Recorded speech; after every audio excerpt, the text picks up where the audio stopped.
go to LinkedIn, go to Facebook. Bona, be everywhere. Everywhere.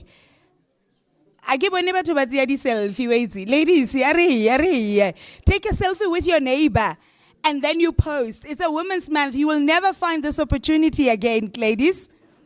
Rabona. I will follow you. I'm going to look for you guys on social medias and somebody will get a prize if somebody a trender. I'm kidding. Can we all get settled, please? We are about to start. We highly and sincerely apologize for the delay. Just a quick house rules, ladies and gentlemen. Please, can we have our cell phones on silence? Don't switch it off. I get we are money makers, so you can't switch it off, but just put it on silent or on vibrator mode. Gentlemen, can I see all the gents in the house? I'm a gents. Shan ma flate, man, for our gals, eh? There we go. Ladies and gents, my name is Elizabeth Masoleng and I'll be your program director for the day. In case of emergency, please make sure that you follow all the exit sign. There will be your escorts or your ushers that will make sure that you get to the correct assembly point. The bathrooms, ladies and gents, when you walk out of the building, you turn left and then another immediate left. That's where the restrooms are. Okay, can we get going? I wish Mr. Sound System, you could give us a gumbanyana music, just to get us moving. All right. So ladies and gentlemen, and my esteemed guests, which are in Bokoto, that are in the house, it is both an honor and a call to action that brings us here today under the banner of creating economic pathways for Gauteng's township, one corridor at a time.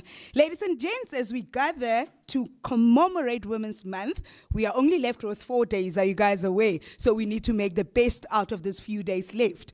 We do more than celebrate. We affirm the power, resilience, and the ingenuity of women who continue to shape Gauteng's township economy with courage and creativity. Ladies and gents, with all those words, I'd like to call upon on stage just to deliver an opening welcome for us on behalf of our MMC, Ms. Sarah Mabuja, who unfortunately had another emergency and couldn't make it. I'd like to call upon on stage Miss Malebo Tajwa. Ms. Malebo Tajwa is from the Department of Economic Development in the City of Tshwane. Ladies and gents, Mafleti, Lilizela Mlilizeli.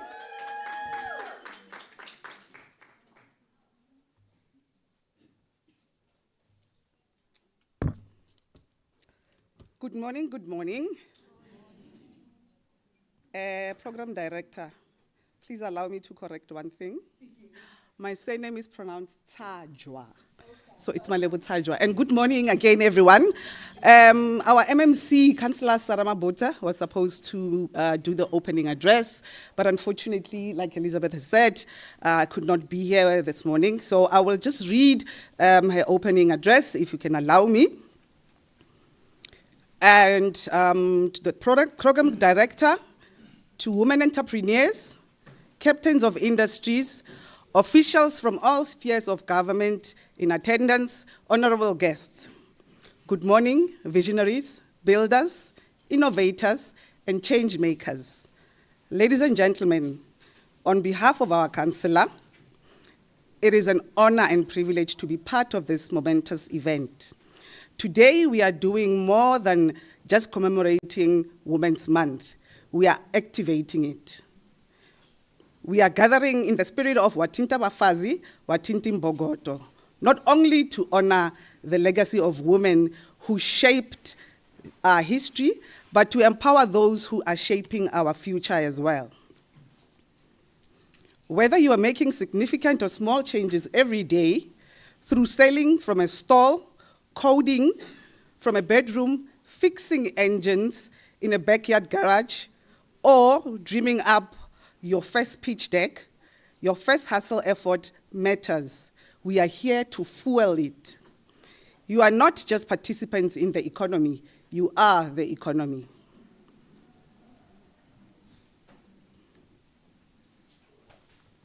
Apologies.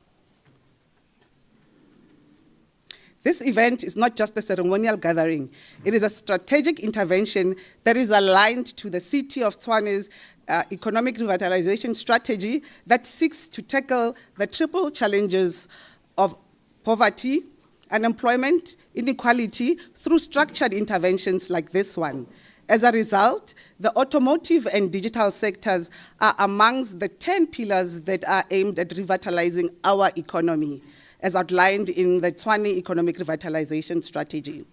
Government at all spheres is aware of the opportunities and challenges that women, the youth, people living with disabilities, entrepreneurs, and aspiring entrepreneurs are facing. This rising level of unemployment are accompanied by a notable mismatch of skills, highlighting an educational skills gap. The digital and automotive sectors are critical industries that can reduce unemployment through leveraging digital technologies to transform traditional economic activities, driving innovation, growth, and job creation.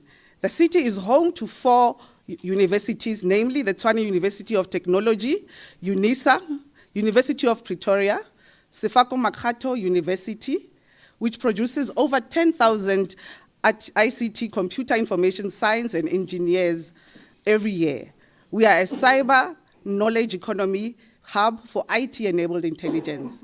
The city is awake to the vast opportunities available in the digital and tech era and economy, and it is excited to ignite and foster a digitally skilled workforce of entrepreneurs aligned with the in-demand skills, including artificial intelligence, machine learning, generative AI, data analysis, digital marketing, cyber security, etc.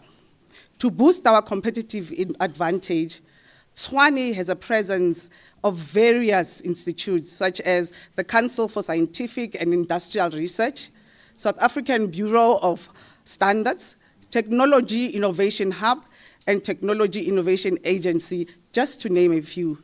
Ladies and gentlemen, Tshwane further accounts for approximately 40% of South Africa's automotive production. It is home to BMW, Nissan, Ford Motor Company, and Tata, and accommodates over 200 original equipment manufacturers. It is also home to Tshwane Automotive Special Economic Zone, the TESAS, in Silverton. The scope of the auto assembly and repairs relies on entrepreneurs for successful production and operations, which your businesses must plug into. Let this day be more than just a workshop. Let it be a turning point. Let it be where information becomes formal, where small becomes scalable, where dreams become enterprises. You are not just building businesses, you are building a future led by women, powered by youth, and sustained by the unstoppable spirit of community. Tshwane stands beside you, behind you, and with you. Lastly, I would like to extend my appreciation to the GDED, the AIDC, TIDA, all strategic partners present here to bringing this opportunity to us. Thank you, Kia leboga, ngiyabonga. Let us all rise. This is the time. Thank you very much. From MMC Mabocha.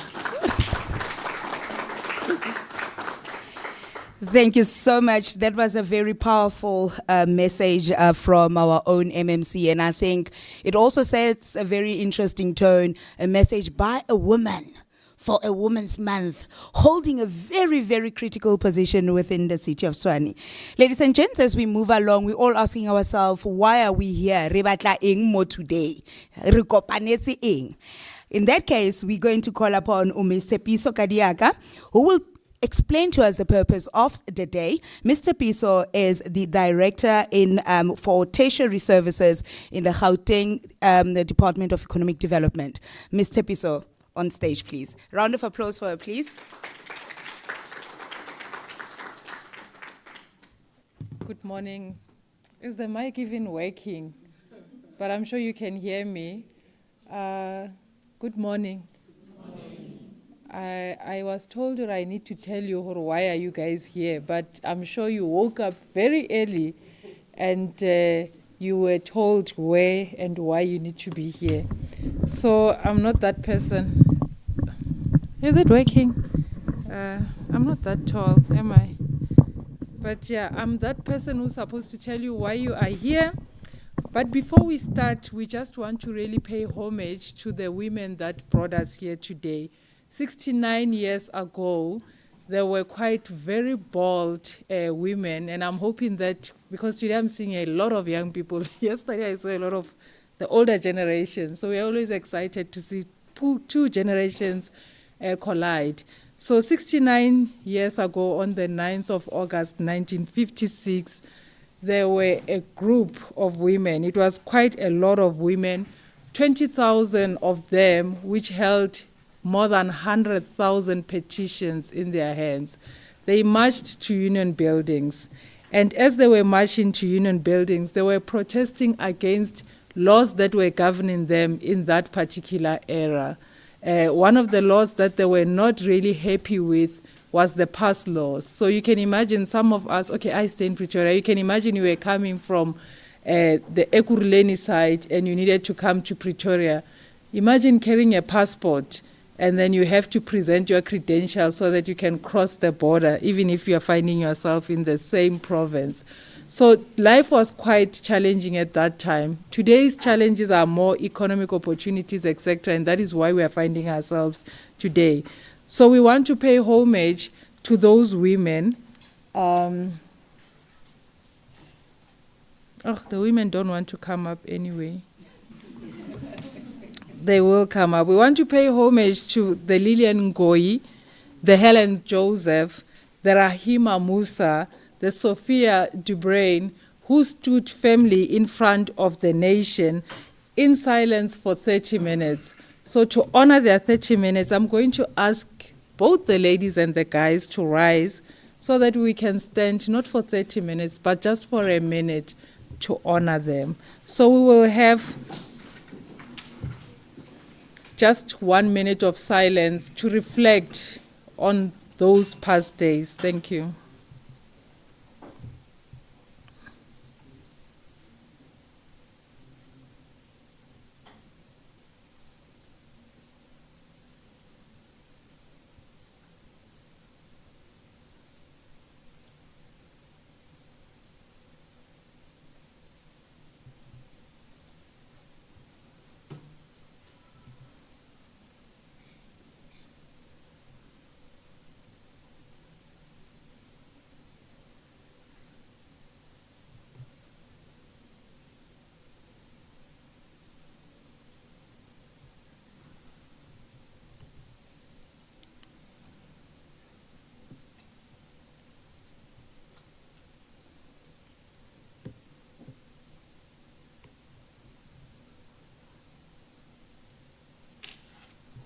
Thank you very much, ladies and gentlemen. You can give them a round of applause as you're sitting down. Like I said, they stood there for 30 minutes in silence. Their silence carried a lot of weight.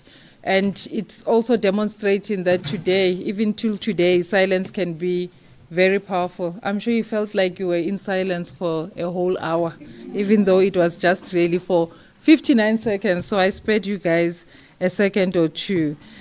The department, together with the province and other departments, collaborated and came together and said, we have seen quite a lot of iterations in terms of events, but for this particular event, we want to connect with the young people at the ground. We want to bring the relevant speakers so that they can present economic opportunities to them. We also looked at various sectors because I think the previous speaker was quite eloquent in explaining that Tshwane focuses on quite a couple of sectors. They said to us the information and communication technology sector is quite important to them, also the auto sector. So we really brought together a group of people from those various sectors so that they can connect, impart knowledge. And I'm hoping that today the speakers that we are bringing will be able to give you as much information as possible so that you can be able to utilize this information to obtain economic opportunities. We have been really working quite tirelessly. This is the third event of the 5 that we are having. On Monday, we were in City of Ekurhuleni. Yesterday, we were in the Citibank Val area. Today, we are finding ourselves in the North Corridor. And on Friday, we'll be in City of Johannesburg. So we are bringing different speakers, different companies, depending on what the municipality's requirements are. So we are recognizing that despite the opportunities that are there, and even based on the engagements that we had in the past few days, clearly information is something that is lacking. Somehow, some way, the free flow of information is not there because yesterday, when JSE spoke, I realized that the room sort of like lit. And it looks like people are also finding it difficult to knock on those doors. People are finding it difficult to knock on your Takealots, Microsoft, etc. So we bring together those partners so that you can also be able to have accessibility to them. You will see outside that the partners which are here will also exhibit alongside the department and other associated organizations. So if you want to get more information, feel free to go outside and obtain that information. So we are hoping that we are, in a way, reducing the barriers of entry.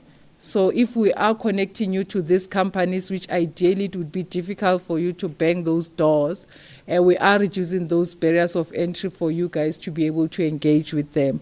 So yeah, we're hoping that the session will address those gaps, but also allow you guys to forge new relationships as you start. We've got a mix of aspiring entrepreneurs, emerging entrepreneurs, and entrepreneurs who have put skin in the game, but are also on a survivalist mode. So we're hoping that this session will assist you greatly. So yeah, in saying that, I said you must sit back, you must relax, you can take off your shoes, but please be so mindful that the aroma that your shoes takes out is going to be the aroma that we'll live with in this afternoon. So I'm wishing you the best for the session. Let's engage. Thank you. Thank you so much. All right, are we still good? Are we still here? Let's see, those with businesses. Who has a business in here? Money makers. I like it. Who has an idea of, I want to start a business? Idea. Oh, okay, no problem. So to help you with that challenge of those that have an idea and don't know how to get it going, including those that are like Akisho, one leg in, one leg out. We're going to have on stage, ladies and gentlemen, Ms. Mamuraka Mohapi. Ms. Mohapi is the head of programs for Sisekelo Sustainability Institute. She will take us a bit through new venture creation, how to turn that idea into ching again. Because listen here, we always have great ideas, but we don't know how to convert them, commercialize them, and make that money. Ladies and gents, a round of applause for Ms. Mohapi.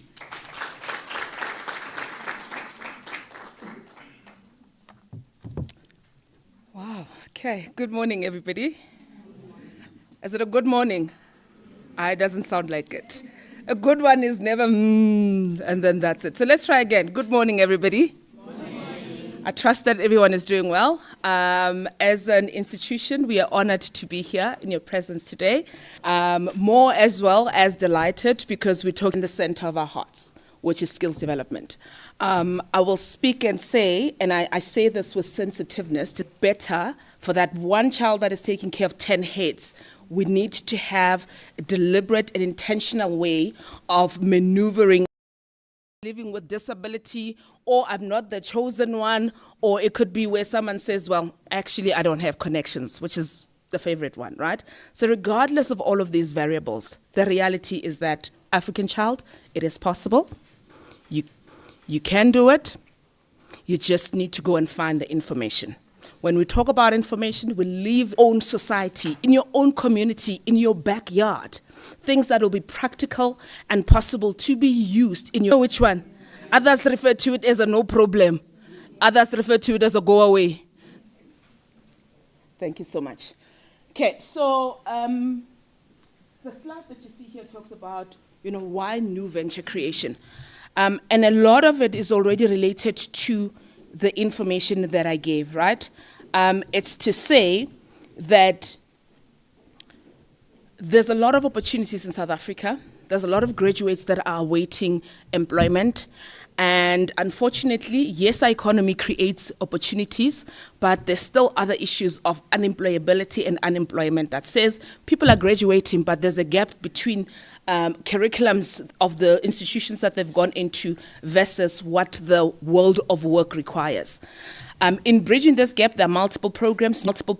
New venture creation is one of those programs that'll help frame your efforts to say that from your opportunity identification up to a point where you scale up your business, where you're able to hire and get funding, there's a lot of deliberate activities that you can do that can be framed in line with this program.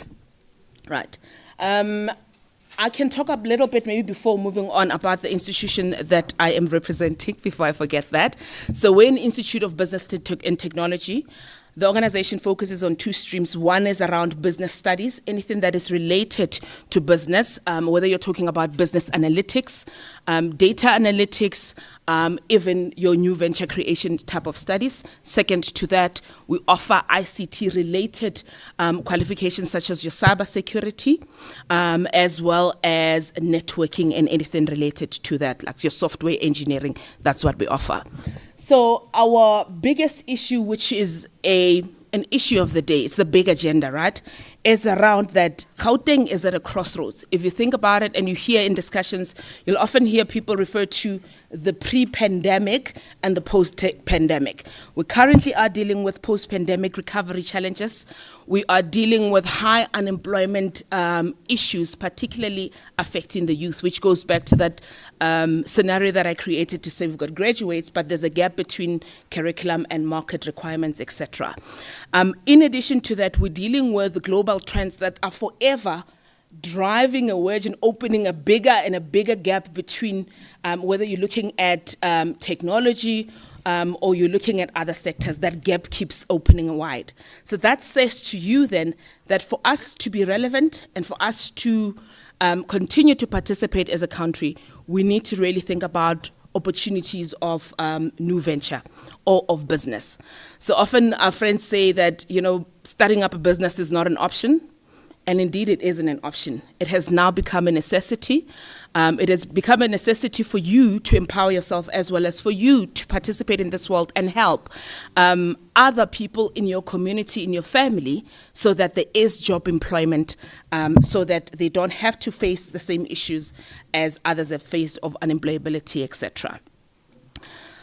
Recent research proved that small, medium enterprises could actually create or has a potential of creating over 1 million jobs should we put our heads together and indeed create these opportunities. So further saying to you that if you're looking at your neighbor, you're looking at your sibling thinking there is no work, you are actually the opportunity that they're waiting for. That it is you that should be sitting with them thinking about what are the issues that in our society that we can address so that we commercialize these and make money. We're making money at the same time we're creating opportunities as well. We're able to sustain our lives. Right. And these are simple things. We talk about simple examples such as a business to cover school books. So parents that are in the room, ilitwere young stationery list. Are you breathing? Okay, so something as simple as that. So we've got a stationery list that we're taking care of, but after that, you need to go and cover the many books. You need to go and sort out this, that, and the other. There's actually not saying if you are in need of this particular service, please contact us. A lot of our communities, at least in modern day, you've got a lot of malls and complexes. So back in my age when I was littler, we used to have to go to town to go and buy with Baba Dlamini groceries vele ya gae. But now you've got these shops around. But over and above that, you still have a few people that are traveling far to go and get resources. Why are you just watching and doing nothing? Isn't that an opportunity for you? Does that not say to you that there's a gap here, there's a need, you see them to fruition? That will then help us as a nation to create this.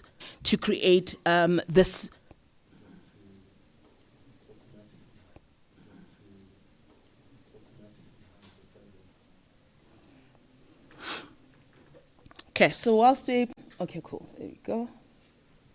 Right, so now when we talk about a new venture creation, we're talking about a qualification. Level 4 is a national qualification framework that has standardized 10 buses driving in the northerly direction. This is a highway somewhere in Gauteng. He sees 10 buses full of our people driving up in the northerly direction. He realizes that, actually, whenever there's people, there's bound to be hunger at some point, right? And if there's hunger, there'll definitely be food that is required. He gets a smart idea and says, okay, I'm going to prepare food packages so that at the next stop, I'm available to sell food to this lot. He quickly does what he needs to do, gets the food into his van, drives off to the next stop for the bus, sets up beautifully, and he's ready to rock and roll. The buses drive in, and they stop. People get out of the buses, and they start queuing to come and get food from his stall or his table. Then the next thing, the mama in the front asks, oh, this meat looks good. What meat is this? The gentleman that proudly responds and says, kinama ya kolobe, saying it is pig or pork meat rather, right? I think someone got it. You said it's who? Who's in the bus? 100%. So you're right. The 10 buses were carrying ZCC people. So for people that do not know, in the ZCC church religion, pork meat is prohibited. Right. So what is the problem? Because now you've got an entrepreneur who's solution-driven, who executes well, that was at the right place at the right time, that even had financing. Unlike some people, he didn't even have to go and ask for credit elsewhere. Instead, he used his own money. The problem started with 100% market research. So he didn't understand his market, he didn't understand whose consumer is, what the requirements are, any parameter and anything related to that. All right. So in our study within the new venture creation programs, we look at what it means to identify opportunities. I remember for the longest time in my life, I always identified opportunities. But some of them, when I think about it, I'm like, yo, thank God I never went that way. But others, I'm like, I regret because now I've lost money, unfortunately. Okay, so this is a critical part. Yes, opportunities lie around us, but it takes a sharp eye and deliberate practice for one to identify what these opportunities are, and out of these opportunities, create concepts that will live. All right, so that is part of the first stream that you see, part of the program around identifying opportunities. We also inculcate our individuals to understand that businesses do not work in isolation, that businesses exist in this economy, and not only in the South African context. I know that there's some South Africans I've heard that says, yeah, but people from Africa, as if, we are from where? Okay, so we say, yes, you might think that there are people from Africa and South Africans. At the end of the day, there lies your opportunity as well. So you've got the South African market. Before you even go to the South African market, I say, hello, you've got your community. So you've got your community, you've got the province of Gauteng, you've got your domestic South Africa, you've got Africa and the rest of the world in which you will operate. Other businesses or other business leaders may decide that my product, I just want to focus and supply my products and services within a South African context or South African market, and that's okay. The reality is that just because you've made that decision does not necessarily say you are safe from being impacted by other external factors.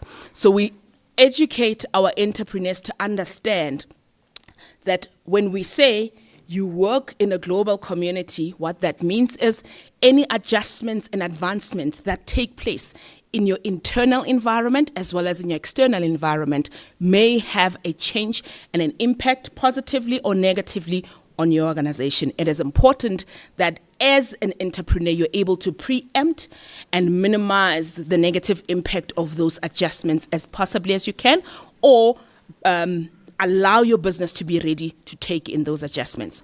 So that was just under the first stream there. The second stream that you see is around business planning. Right. Let's see. In the room, who's ever put together a business plan? Yes, ma'am. How easy? So on a scale of 1 to 5, with 1 being easy and 5 being difficult, how was it? How was the process in terms of effort? It's hard. But what were the fruits of the business plan? Get to know your business. I like maybe somebody to write it for you. So the more you write, the more the in-depth.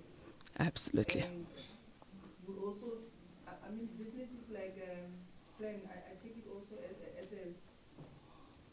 a map. 100%. Yes. Absolutely. And then you know that, no, man, I was going to take this route. Let me check it here. 100%. If somebody has written it for you, you will not be able to even speak on or about your business. Because Yes. some people will write their own ideas, whatever they feel like putting into that. Because I had this company that was paid by the government to write my business idea, my business plan. Later on, when I read it, I said, no, ma, Yeah. this is not how it was supposed to be. This was not supposed to be in here. Absolutely. So maybe to write your business idea, it helps a lot. 100%. And it is absolutely exactly that. Thank you so much for that comment.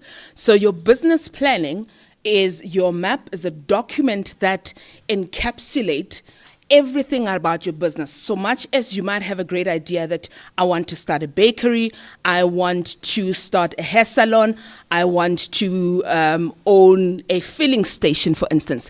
It brings all of that in reality. All right. One of the activities that we ask our delegates to complete as a project in the learning is to put together a business plan to get funding for a filling station. All right. A lot of them, when we start with the activity and you ask, how much do you think it'll cost? People say roughly 2 million. Others might say just under 2 million. But the reality is, as you undergo your business planning, there's research that you will conduct as part of that. And that will give you insights around what it takes really to even set up underground before you can even see what sits on top and what those costs are. What it enables you to do as an entrepreneur is to plan better for your costs so that you don't find that you've asked for 3 million and in essence you actually need 7.5 million to set up your filling station. Okay, so that's the depth and the detail that we go through as part of the training. In the third stream, we're looking at finance management, right? The best part of it, ne? Okay, you get your funding and then there we go, we're off to Dubai. We'll see the business when we come back. That's not the reality of it. Instead, if you're thinking about sustainability and scaling up, you need to make sure that every cent that comes in is either saved, reinvested, or it works towards making your business better, not paying yourself the biggest salary. So in the program, we then talk about the importance of budgeting, of costing and costing correctly, as well as compliance and risk matters, which are critical for businesses, all right? The easiest one that I can talk about, and we've got one of our beneficiaries in the room, is that we talk about registration, something as simple as getting your registration documents. Some people don't even know where to go and what is required. So we assist you with the registrations with bank as well as any compliance matters, depending on the sector in which you would like to operate or to venture into with your entity, right? For others, we also talk about how to ensure that you position yourself to get opportunities, all right? A lot of the time you'll hear in the press people talking about triple BEE, right? So triple BEE, for me, I think it's a great policy. It has enabled a lot of us. That's why I can stand here today in actual sense. But we unpack BEE to say, entrepreneur, young leader, here are the opportunities that you can actually get by aligning yourself with the compliance requirements under BEE. For you to work with the state, the specific requirements that you must have in terms of procurement. So those are the type of skilling or rather learnings that we unpack in the program. The fourth stream that you see looks at marketing and sales, right? So it's good and great that you've mapped out what it is that you want to do, and the business that you have, you know exactly what you'll be selling, etc. Then the biggest question becomes, so you've got a big, beautiful document, you've got funding, and you've got beautiful offices. And then what? Does it end there? No, it doesn't end there. How will you put your business out there? How will people know of your existence? How will people know of the existence of your business? And it's not just people, right? Because it doesn't help that you come and promote your product with me if I'm not the type of buyer that's interested in your product. So where and how do you find the clients that you're looking for, the prospects that you're looking for, so that you're able to expand from prospects until you have renewal business and expansions from those contracts that you have. So those are the type of learnings that we look at as part of our training. In modern days, there's a lot of platforms that are out there. My colleague, Ayanda, is sitting in the front. When I said to her the other day, please, will you just put this out on our pages? She's like, what pages? So what are you talking about? I'm like, in my era, they refer to it as pages, but I believe it's called platforms and socials. Yes, so we've got that, right? And you can use it to your advantage. There's a lot of people that are using social media platforms to their advantage, that have learned to commercialize it, or rather, that have learned to take advantage of the social media platforms that are out there to put their businesses out there. The question is, what product do you have? Who are you selling the product to? Where will you find that person? How will you push your product and your service to that individual so that they know about you? Because it doesn't help that you've got offices and then we end there. Otherwise, you're going to have big problems, all right? So TikTok and various social handles actually offer you different advertising streams and opportunities, some paid for and others not. But I can assure you that those opportunities actually work to accelerate advertising, marketing, and promotion. One of the other things that I want to talk about just around marketing is, which we unpack in detail in the training, is around brand positioning as well as personal positioning. These are things that are important. And whenever I speak to youth, I say, hey, ngwana go gae, be careful of what you do out there. These platforms are good. They are powerful. They can actually help accelerate you. But at the same token, if you are not wise, these platforms will suffocate and destroy you to a point where people will not want to work with you. As well, please keep your promises. Don't you be thinking, hey, I'm a seller on these platforms, I'm an influencer, I'm going to get their money and they're not going to get their products. They will get you, and it's not going to be good. So be a person of your word, because you're trying to be an entrepreneur, right? The point is scalability. The point is sustainability. The point is for you to continue to exist. If you do things that are untoward, you will not continue to exist, unfortunately. And then next time you're going to blame Rakhadi, ne? Meanwhile, Rakhadi has nothing to do with it, right? I leave it there. So that's for the marketing stream that you see. Then the next leg is around leadership. Leadership is a critical component of any and every organization.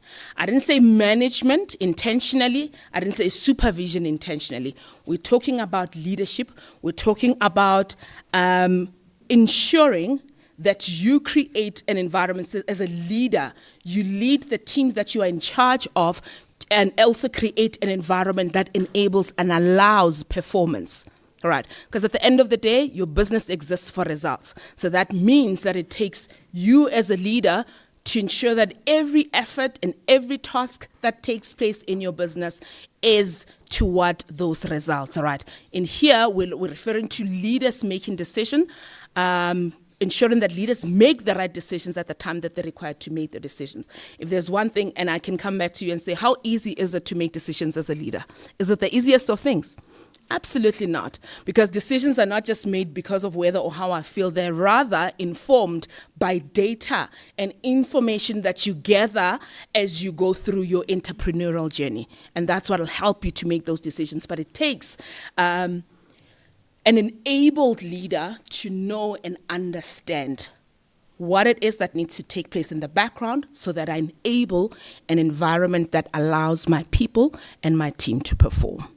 And that's what we're looking at under leadership. So also looking at matters that are top of mind in modern day, such as inclusivity. All right, we talk about equity and inclusion, regardless of what your frame of equity and inclusion is, whether it's for a doodler, or it's for somebody that is lean, or it's for somebody that chooses not to be classified.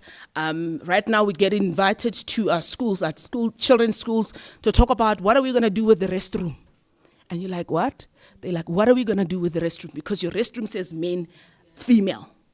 And you have somebody that doesn't want either or. You need to be inclusive. So these are the types of discussions and learnings that we go into so that they enable you as a leader to create an environment where your people will be included, where your people will perform and help you drive for those results that you've envisioned for your organization. Right. As well as ensuring that you align to HR matters. HR matters matter, ne? They matter greatly, because if you get them wrong, you will find yourself at CCMA, and you wouldn't want that, all right? So there's quite a legislative environment, that one, that looks at how do you handle and deal with your employees. So it's important that our upcoming entrepreneurs are also upskilled on that, which is part of the learning that we do as well. On the sixth leg, we're looking at growth. So we're saying, yay, good and great. We've got a great plan. Our leader is upskilled. We know how we're going to push our brand into the market. We know what is important, but then what? So we're going to keep buying and serving 50 products and then generating money, and then another 50 and generating money. Are we going to leave it at that, or are we thinking about scaling up? And what does scaling up look like? Right. Does it require us to go and get funding? Does it require us to reinvest? Does it require us to diversify in terms of our offering? When you look at how important diversification has become in business, ask entrepreneurs that were in place, or rather that experienced COVID.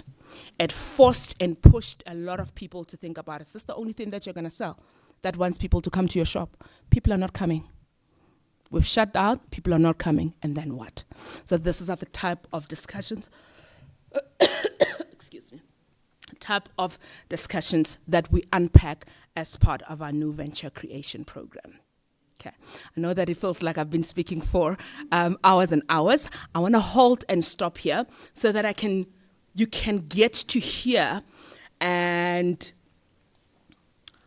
appreciate as much as I do the lived experience of one of our learners. His name is Metembe Setole. He is one of our graduates that completed New Venture Creation. He's here to just talk to you about the impact of this program on his life and where he's at this point in time, to further highlight, the time is now that we have to think differently. Thank you, sir.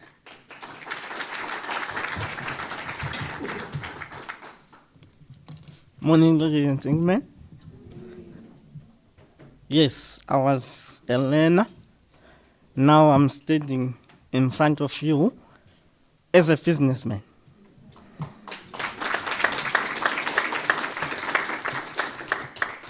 My name is Metembe Setole. I'm a person with a disability, but proud of myself.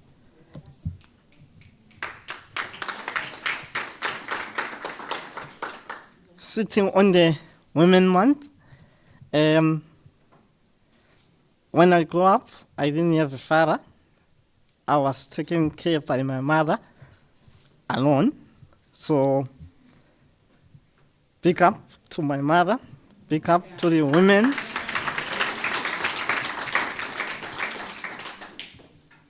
So, as I've introduced myself, so here I am. Coming from this program, what did it do to me? It did a lot, because here I am today. I'm the businessman. So, how did I start? I finished my matric, went to do a learnership. You know, people with disability with learnership, we always there. Companies taking care of us. Then we're done, go to another program, get that stipend. How will you live with a stipend of 5,000, 2.5, 3,000? up until you are old, you are over 35, now you are crying on social media, you are saying government is not taking care of us. But there is opportunity. As we are here, we are invited by the government to give us this platform and the opportunity to grow. So government is doing something, but what are you doing to push yourself? We have got the companies that are doing something to us. That's why today I am here. How did I go there? I went through a learnership 3 months down the line working for that company. I won't mention the companies, guys, because they are big companies. We don't want, we can market them. If you want to know, you will speak to me. So I went to work for that company. 3 months down the line, I was permanent because I'm a hard worker. When I want to do something, I do it. 3 months down the line, I am permanent on that company. Unfortunately, the company went back to Switzerland after 1 year. Now I've got a car. I bought a car took a bank loan. Now I've got a debt that I need to pay. Company is gone. Need to go back to the market. Now I went back to do the learnership. Unfortunately, I met Sisegelo. That's why now I came. Then I said, no, I'll start from scratch. It's fine. The bank are calling each and every day. They want to take their cars. They want to take everything. It's fine. They took everything. Now I'm starting from scratch. They said, here is the opportunity. Get in. Then I started doing software development, NQF. Then 1 year I graduate. Then they come they say, we are starting another program. Okay. I'm looking for an opportunity. Now I want a permanent job. Then the team says, no. I was speaking with the CEO of Sisegeno. He says, no, I'm not going to give you a job because I see a potential on you. You are a businessman. Then get into this program and then learn. Then I got into this program now. It's the 2nd year I'm at Sisegeno. I started this program now. I'm learning how to start your own business from scratch, how to manage your finances, how to market, that program unpacked everything now for me. Let me pose just one question to you, Tim. If now you see someone that is sitting there dirty, if you give him 1 million, what is he going to do with that 1 million? Right. That's true. So that's what is happening now. But now this program unpacked everything. Okay, if you get the funding, what are you going to do? By that time, the highest amount that I got paid, it was 5,000. 5,000, you know those learnerships, guys. It's just a program to upskill you. Now, I'm done with this program. Some good Samaritan, some people that you've seen my potentials, government. That's why I'm saying government is doing something for us. We've got some other people that are doing something for us. The money, they come with the money to me. It's into the bank. I won't disclose the amount. Now I'm looking at that amount that is in my bank account. I've never seen it. So I'm thinking to buy. I'm thinking Konka. There was Konka there that time. So I'm just giving you. So just imagine me in Konka doing some things, blowing it out. Then you'll see me on I blew it. But someone came with the funding and said, you wanted to start a business, you had an idea, there is the man. But I didn't do that. I said, for days, enjoying it, to see it. When I open my bank account, I'm seeing that money. Then I'm thinking, what am I going to do? I just want to turn this amount to the double. If it's 100,000, I'm making it 200,000. If I got 200,000, I'm making it double. That's how this program's unpacked to me. You got the money, what are you gonna do with it? That's what I did. And guess who was my first client? Anyone can guess? Ciceren. So that's how I started my business.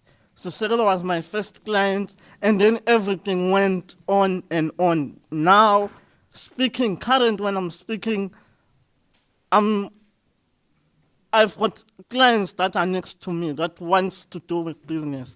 Because my business, I rent out laptops to the big business, to you guys. As you are using a laptop, that's my business. You know, in 5 years' time, you are not going to be using the same laptop. You want to upgrade.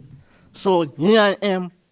I'm doing that business. So currently we have got big business that are looking, but we have got challenges. Challenges is, I'm a small business. We need funding to get more laptops to support big business, because there is a business outside, and the government is doing something. They are supporting us. They are not sitting. They are here to support us. And Sisegelo is the branch to get us. Here I am. I'm the business, and I want to say thank you to Sisegelo.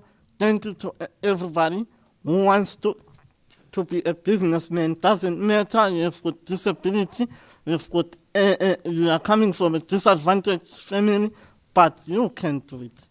Thank you.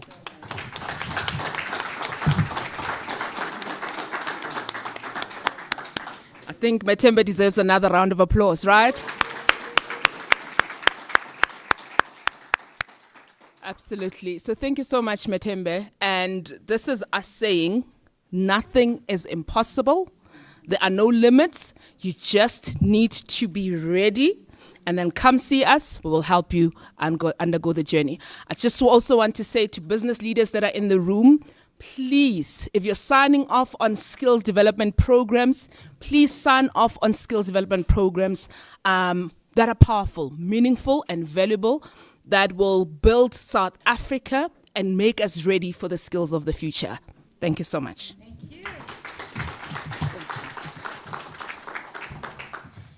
If anyone today didn't learn, then we can all become who we want to be. No barriers, no boundaries. It also starts with your heart, mind, body, and soul to make a difference for you and your neighbor. So, moving along, ladies and gents, we're just going to skip a little bit of a break for now, just to make sure that we keep up with our program. So please don't forget those hashtags.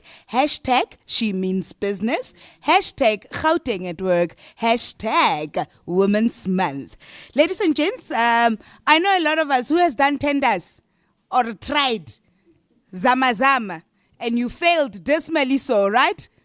Sometimes it's not because of you didn't do right. It's because you didn't have all the proper information. Are we together? So, in taking us through the tendering process, we will have a presentation by Miss Emily Mphahlele.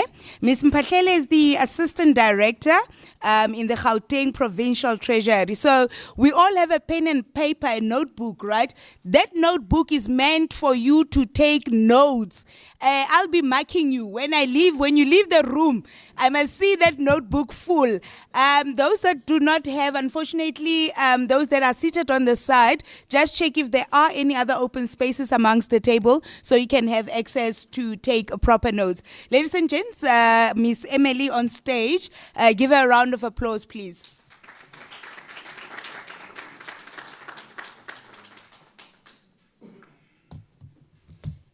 Good morning, Macheroni. Oh, yes, ke a leboga ke thabile haholo go ba le hono le lona I feel humbled to be here and then to make sure that our... Thank you very much. I feel very humbled. My name is Emily. My surname is Mpatlele. I'm coming from the province Gauteng, not Limpopo. I'm working from the department called Gauteng Provincial Treasury, from the division called Supplier Development. One of our responsibilities to train your supplier to make sure that we prepare you before you can even tackle the problems of tendering. So my presentation is all about tendering process. Start tendering. When you start tendering means that you are ready to provide goods and services to the government department. Without you guys, we are nothing. Without provision of goods and services, really, our department is nothing. So we are honored to be here today. And then firstly, I'll lay upon this.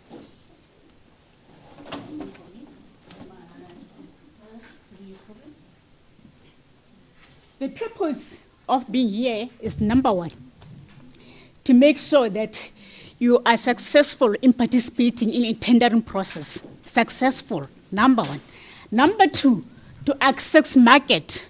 Accessing market meaning what? Private and even the public sector market. Ne? So I'm going to analyze that. How can you make yourself accessible to the private, also to the public? Okay. Number three, to make sure that as a supplier, we become sustainable. You grow as a supplier, isn't it? You can't just be a micro company for 10 years. No ways, we don't like that. Okay. Through all this,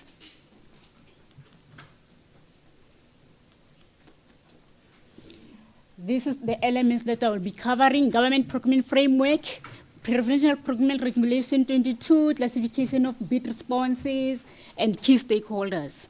These are the 4 key elements that I'm going to cover here, guys. Here you go. This is the map. We are governed by certain principles: fairness. We are governed by equity, equitable. We are governed by transparency, guys. We are governed by to be competitive and cost-effective. All these principles means what?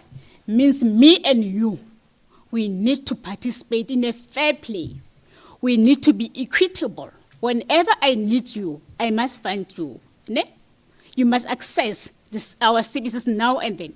We need to do it. To be transparent, open and transparent. Meaning what? Integrity, guys. What do? We choose only suppliers, ne? Because of all these principles. They rely upon all this, they will practice their companies. When you check their profile, when we say fairness, meaning what? We are having certain processes that we apply our fairness. Number one, we do have the RFP and RFQ processes, whereby we do our tendering. We do what? We do have some certain particular amount set aside only for SMME. Are we together? We do have those processes. I will say about that. Good one. We are governed by this legislature: public finance, municipal, preferential procurement, and then broad-based, and also the TIDA Act. Okay. First more. Meaning what? For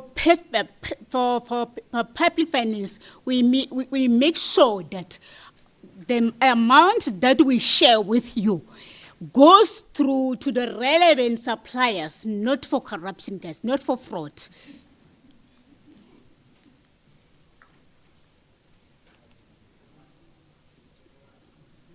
Then this is our stakeholder. We are open. We're trying to make sure that you know all the processes. We do have the procurement office, bid evaluation committee, adjudication. Everything is fairly done like that. It's a process, guys.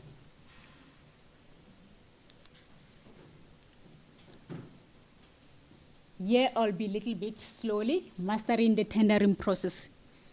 That is the purpose that I meant to be here. Mastering the tendering process. Firstly, you must know how to find the opportunities, to access the opportunities. How are we advertising, where and when? Understanding tender document itself. Key components of the tender document. Bid preparation process, bid submission and follow-up, managing tender successfully, learning from unsuccessful bidder. Here is the map, guys. This is how to access the tender from the portals. I'll give you the information later. Understanding tender document. There is what you call a tender document. It's a bid document. It has many, many pages. So you need to understand each and every page. It starts with SBD1, whereby from the first cover, you commit yourself. You read all information.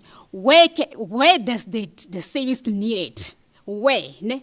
Which department? What time must I submit my tender document? Is what you call SBD1. Okay, understanding the tender document, the bids. Key components of the tender document. Key components, guys, the elements inside the tender documents. Ne? There are general conditions, special conditions. You must read all those conditions, understand which one comes first, which one is a priority upon one. Like here, the first one is the general condition. It's a generalized. Ne? You read that documentation, you understand it.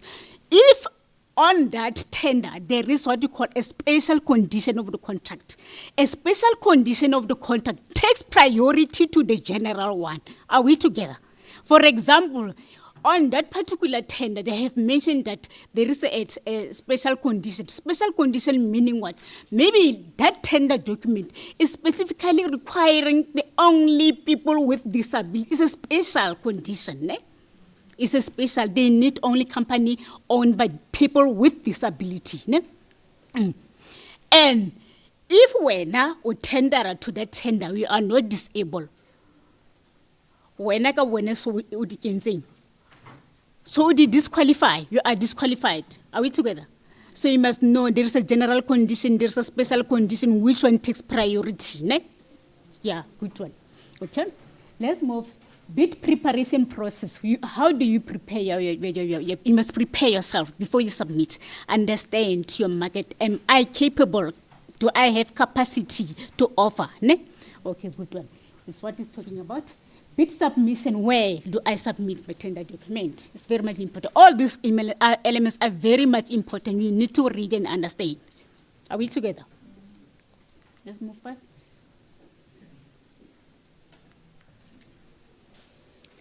Finding tender opportunities. Good one.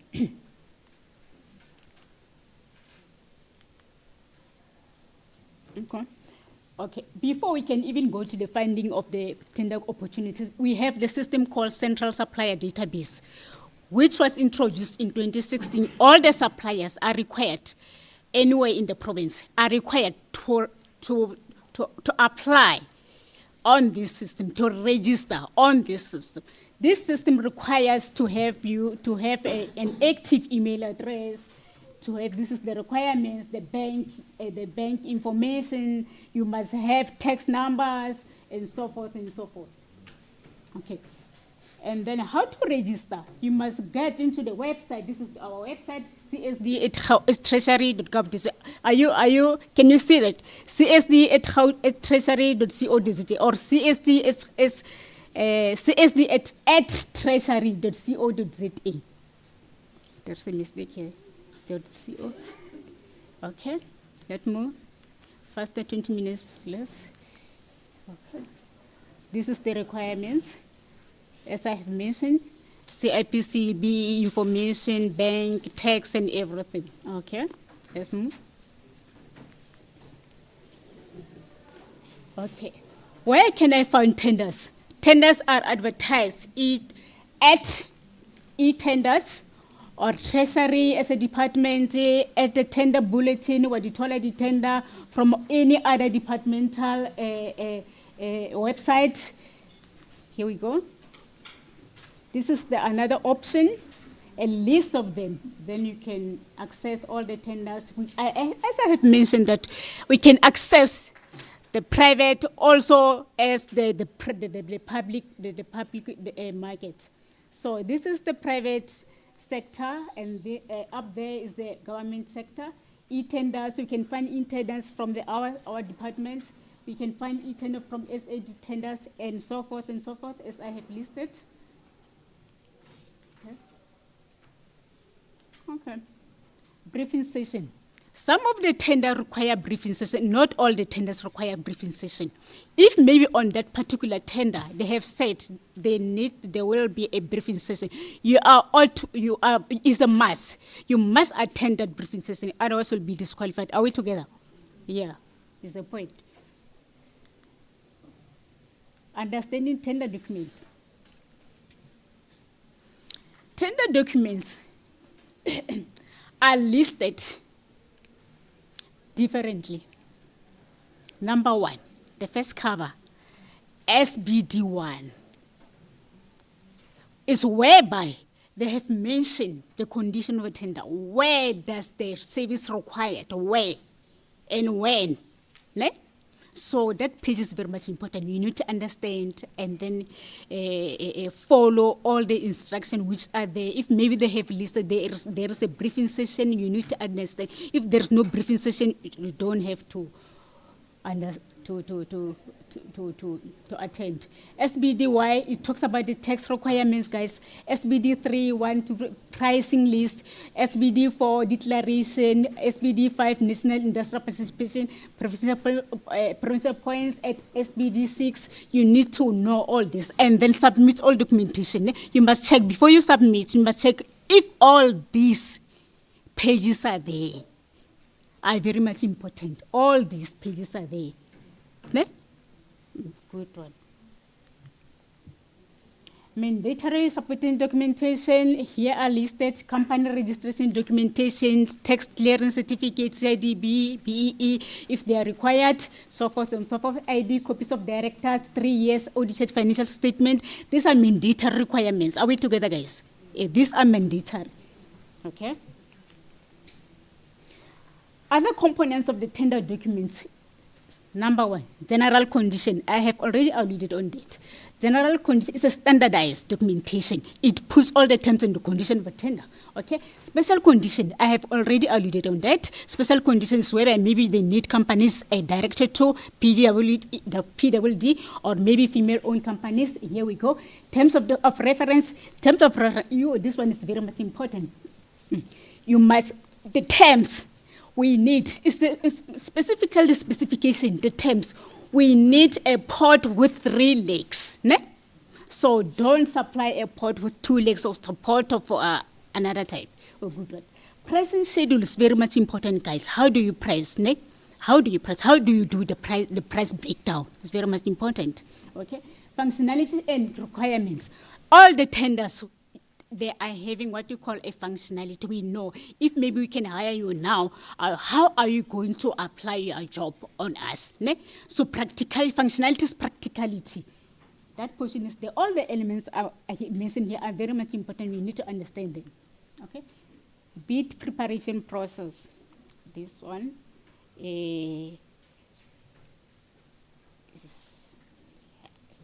Can go on that as far as. Okay, I think my 20 minutes is finished. I'm trying to be as fast as possible, I think. Okay, thank you very much. That was a marathon. Any quick questions for Osemeli? But she is also here during lunchtime, tea breaks. Please engage and understand. But what's important, and I think the important part, is to emphasize: do not fall for a scam, guys. Right? You get those emails that says, "Quickly tender." And then Soma pay, directly pay this company, they'll deliver on your behalf. Stay away. Those are fake. Am I right, Sisemeli? Right, all right. Give her a round of applause, please. Thank you so much. Okay. So, are the notes noting, right? The tender process is processing. Let's move along. So now, after you get a tender, guys, or your RFQ, then the big question comes. It says, money, money, money, right? where do I get money to finance the job or to kickstart the work? So next on our program, we have Mr. Jed Harris. He's the Chief Strategy Officer at SourceFin. So he's going to take us through the process of how do they assist with purchase order finance. We all have that problem, right? How many has had tenders? I know the goats of business. You've had that tender, and then it takes 6 months to get money because, hey, awuhlakani. Is that true? How many have sold their cars? Yep. All right. So Mr. Harris will just quickly take us through the process in terms of how they provide assistance either through RFQs, type of tender, full tenders, or your purchase order. Mr. Harris, the floor is yours. Give him a round of applause, please.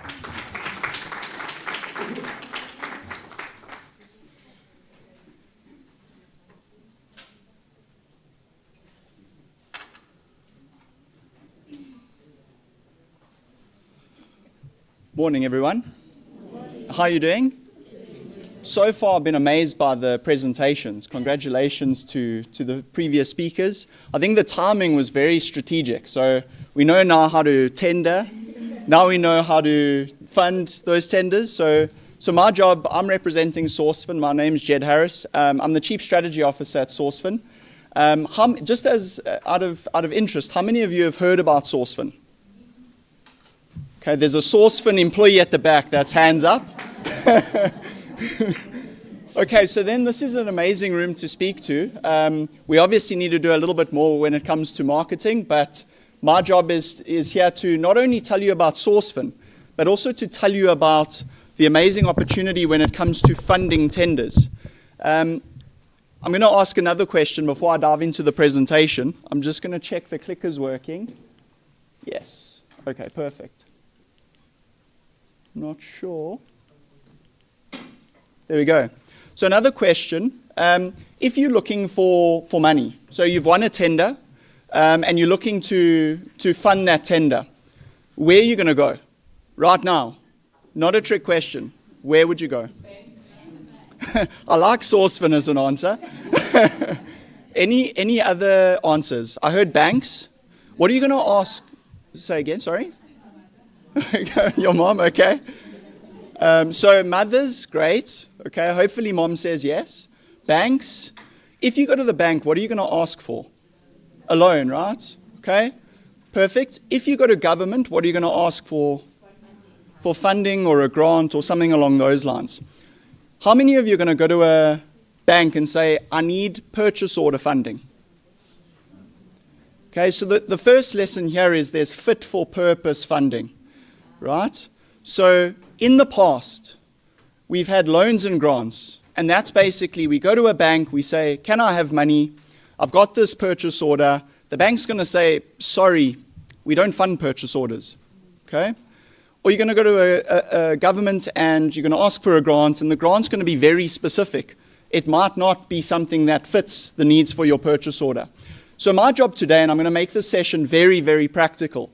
When I leave stage, I'm hoping everyone knows a little bit about SourceFin, but more importantly, what purchase order funding is and when you need it, okay, and how to get it.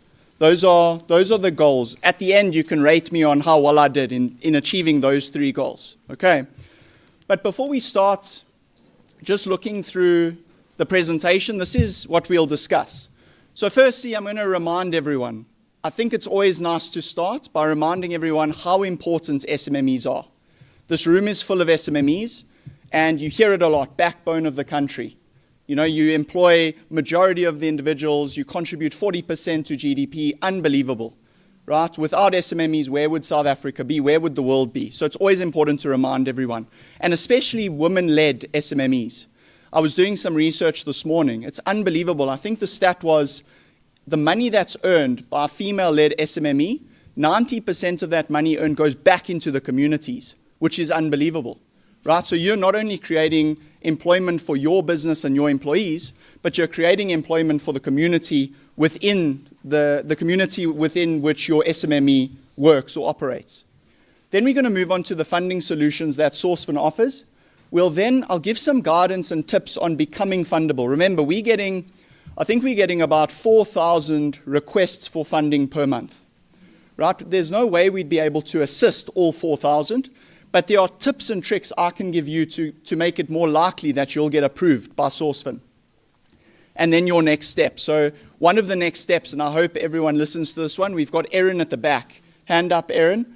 She's got to stand outside. One of the next steps, I would say, is going through to Erin. Any questions that you might have, feel free to ask. And we've also got a tablet. If you want to apply today, it takes less than 30 seconds to apply.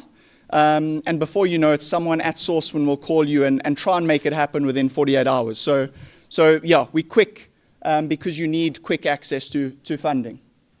So again, SMMEs are the backbone of South Africa. Some amazing stats. 98% of businesses in South Africa are SMMEs, 40% contribution to South Africa's GDP, 60% of the workforce are employed by SMMEs, and then 36% of SMMEs in South Africa are women-owned, and this is growing dramatically quickly. But what's very interesting is FinFund. I don't know how many of you are aware of FinFund. They released a report, and they mentioned despite a growing number of female-led SMMEs in South Africa, the funding options available for female-led SMMEs is actually going down, which is a major problem, and it's something that we need to speak more about. SourceFin funds female-led, male-led. We're agnostic as long as the purchase order, tender, and opportunity is right. Right, so just a quick introduction on SourceFin. I'm not going to spend too much time on us, but we were born in 2020. Our goal is to enable the forgotten SMME.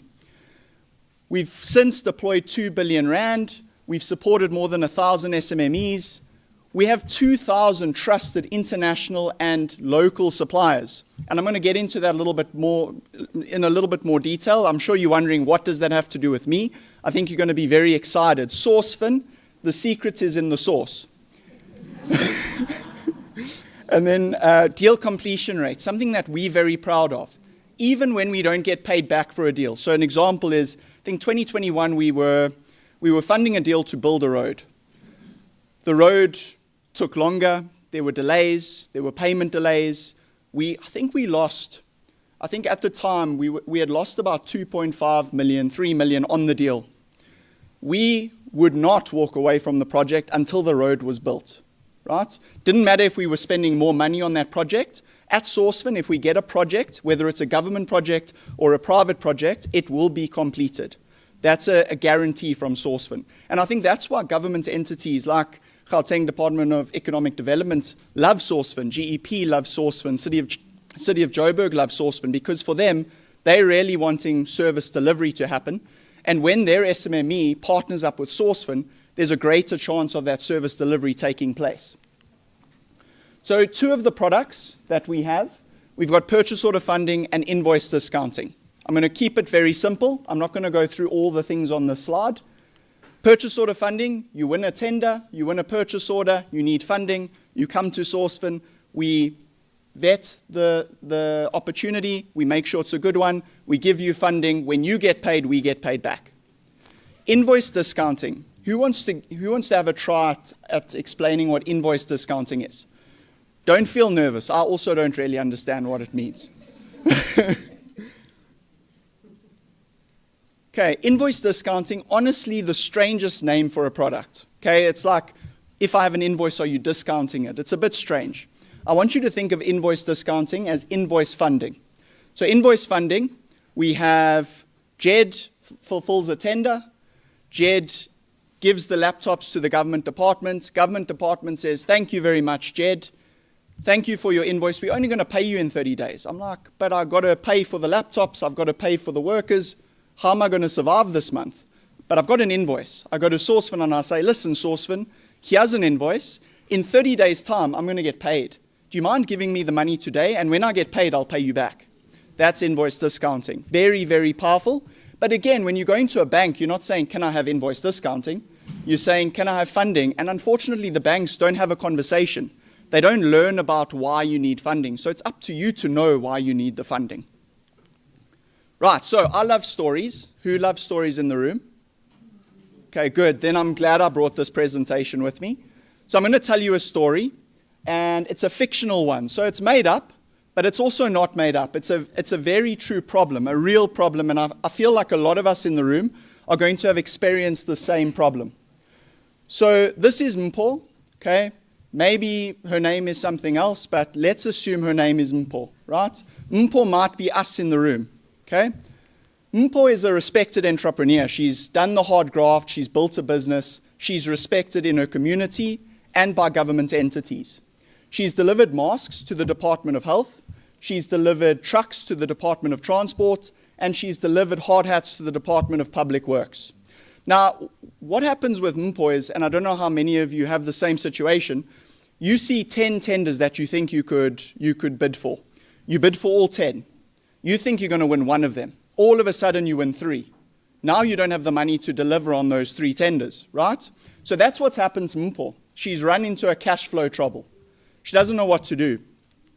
So her cash is tied up and her tender is at risk. So she's got a tender for laptops for the Department of Economic Development, and she's not able to deliver because she doesn't have the money to go and purchase those laptops.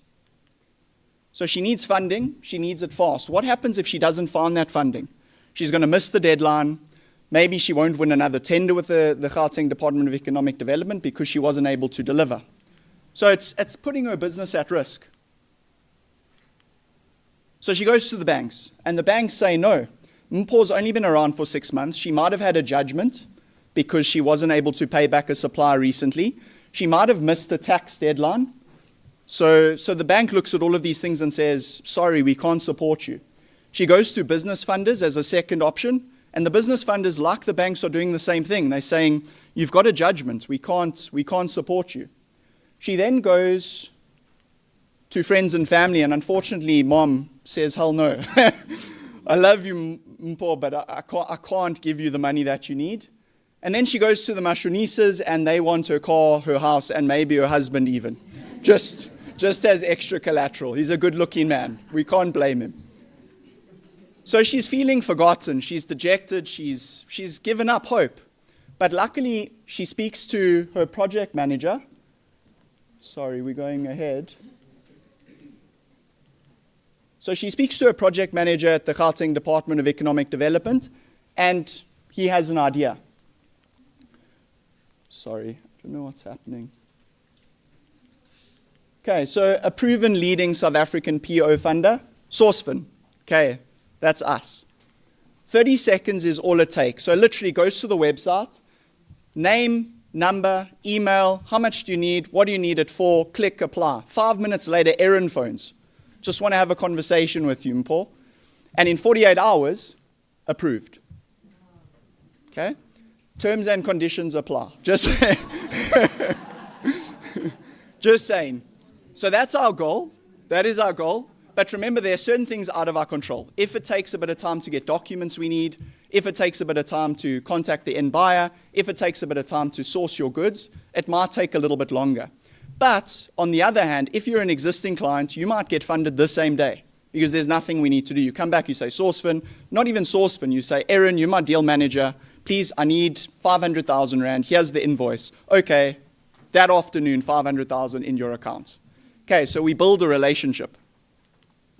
So first thing we do is because Mpho's gone through this journey, she's going to be late for delivery. So the first thing we do is we phone Department of Economic Development. We say, listen, can we have an extension? Right, extension granted. Now this is where the secret sauce of Sourcefin comes in. So Mpho comes and she says, I've got a great, I went to Gateway, I went to the HP, I've got the perfect laptops. Please can you pay HP at Gateway? They'll deliver. So we say, okay, perfect. Why don't we take your tender, why don't we take your RFQ and we put it to our 2,000 suppliers, locally and internationally, and look what happens. We get you a 50% discount. And I'm sure you're wondering, who gets that 50% discount? And your mind is going, Sourcefin, you guys are getting. Actually, no. The way we structure our deals is we do a profit share. So let's assume 70%, 30%. You're getting 70% of that extra 50%.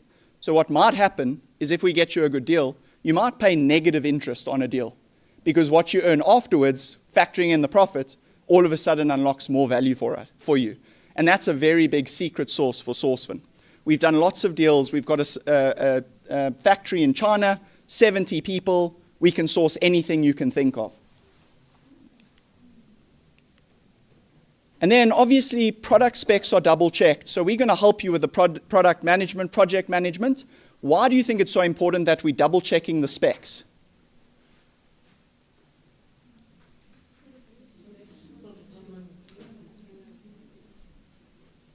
Who wants to commit to an answer?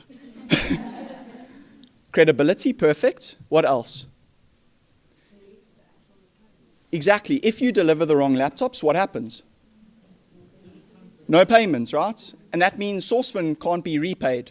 So it's very important for Sourcefin to make sure we're delivering the exact specifications that the government department has made or requested, so that you're paid on time in full, so that you can repay Sourcefin on time and in full, because we're partners.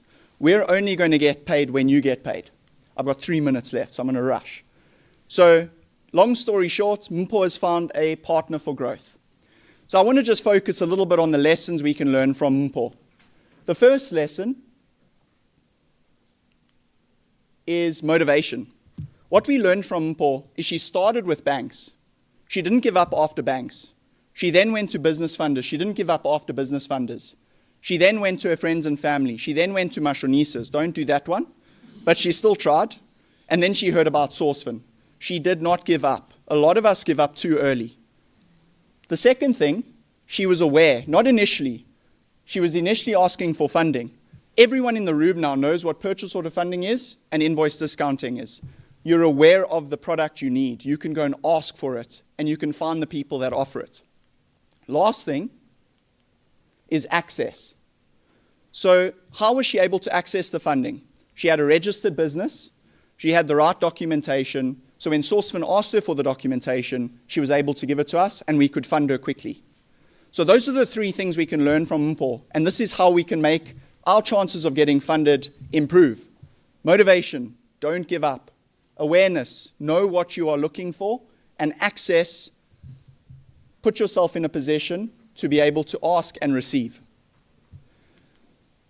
3 steps. So following this presentation, 3 steps I recommend. Consider your needs. Do you have a tender you need to deliver? Have you delivered a tender and you have an invoice that isn't being paid? Then you might need a product Sourcefin offers. Second, submit an application. Go to sourcefin.co.za, hit apply now, fill out that quick form. Erin will phone you straight afterwards. And then collaborate to close. Work with us. We want to partner with you.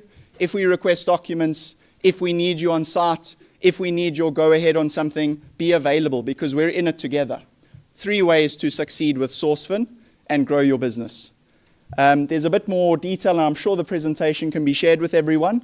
But ultimately, that is it. We're funding the future of the forgotten SMME. Thank you for your time.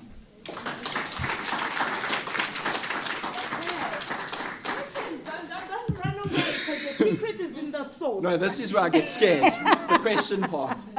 Colleagues, ladies and gents, millionaires, any questions for the secret? We all want to know the secret. Did I see a hand, ma'am? Yes. Okay, so the question that I have is, Sorry. after one has made an application, right, do you do the background check for the directors, or it's only the business background? Yeah, great question. So at Sourcefin, we do 3 levels of checks. The first one is on the client, so the individual, the directors and the company. And I'm going to double click into that because I know you're all feeling a little bit nervous. Second one is we're looking at the end buyer, your client. So remember, for us, what's very important is your client can pay. So if you're working with the Department of Economic Development, we're going to be very happy with that, because they're going to show the more likelihood to pay back in full on time. But if it's a private company we've never heard of, it's less likely we fund, because we're not going to be sure that the entity will pay you back. And then the third level is supplier, performance risk. So it's important that you're using the right supplier in order to deliver, so that when you deliver, the end buyer, your client, is very happy. What are we looking for when we look at clients? We're not looking like most banks at your creditworthiness. Okay, I'm sure you've heard of that word, creditworthiness. You yourself, are you able to pay us back? Sourcefin doesn't look at it that way. We're looking at the future and the opportunity. We're thinking, if you deliver this order on time with the right specs, will your client pay you back? But remember I said we're partnering with you. So when we're looking at your credit checks, when we're looking at your bank statements, your standing with SARS, we are looking at your character. Is it someone we want to partner with? So for example, we see that perhaps you've got 3 judgments. We have a conversation with you, say, we've seen you've got 3 judgments. You say, listen, it was a tough time during COVID. I struggled to pay suppliers, but here's my here's my payment plan. I'm paying every month. We'll go, amazing. We're sorry you went through a tough time. That's perfect for us. If we see weird bank payments on your bank accounts showing that your business bank account isn't used strictly for business, again, we have a conversation. If it's Lamborghinis, if it's Rolex watches, we might not necessarily want to go ahead with the deal. But if you're using it and every so often you've made a mistake and you've paid accidentally out of your business bank account, your deal manager is going to have a conversation with you. So another secret sauce for SourceFin is we have a conversation, we build a relationship, where some of the other funders, they're looking to fund a lot of people. So a lot of their credit checks are automated. You actually never get the opportunity to have a conversation. Where at SourceFin, we do the checks and we use those as reference points to have a conversation. Okay. Awesome. Another, okay, I've noted 2 hands. Yes, ma'am, you may go ahead. Hi. So how much is this going to cost me? Yeah, so that's always one of the questions I fear the most. Because the answer is not an answer that you would love to hear. The answer is always going to be, it depends. So remember, when we price a deal, we're pricing the risk. So if it's a great end buyer, great supplier, we've worked with you 4 times, you're very likely to pay much less. But if it's your first deal and an end buyer we've never worked with and a supplier that you've brought to us, it might be a little bit more expensive.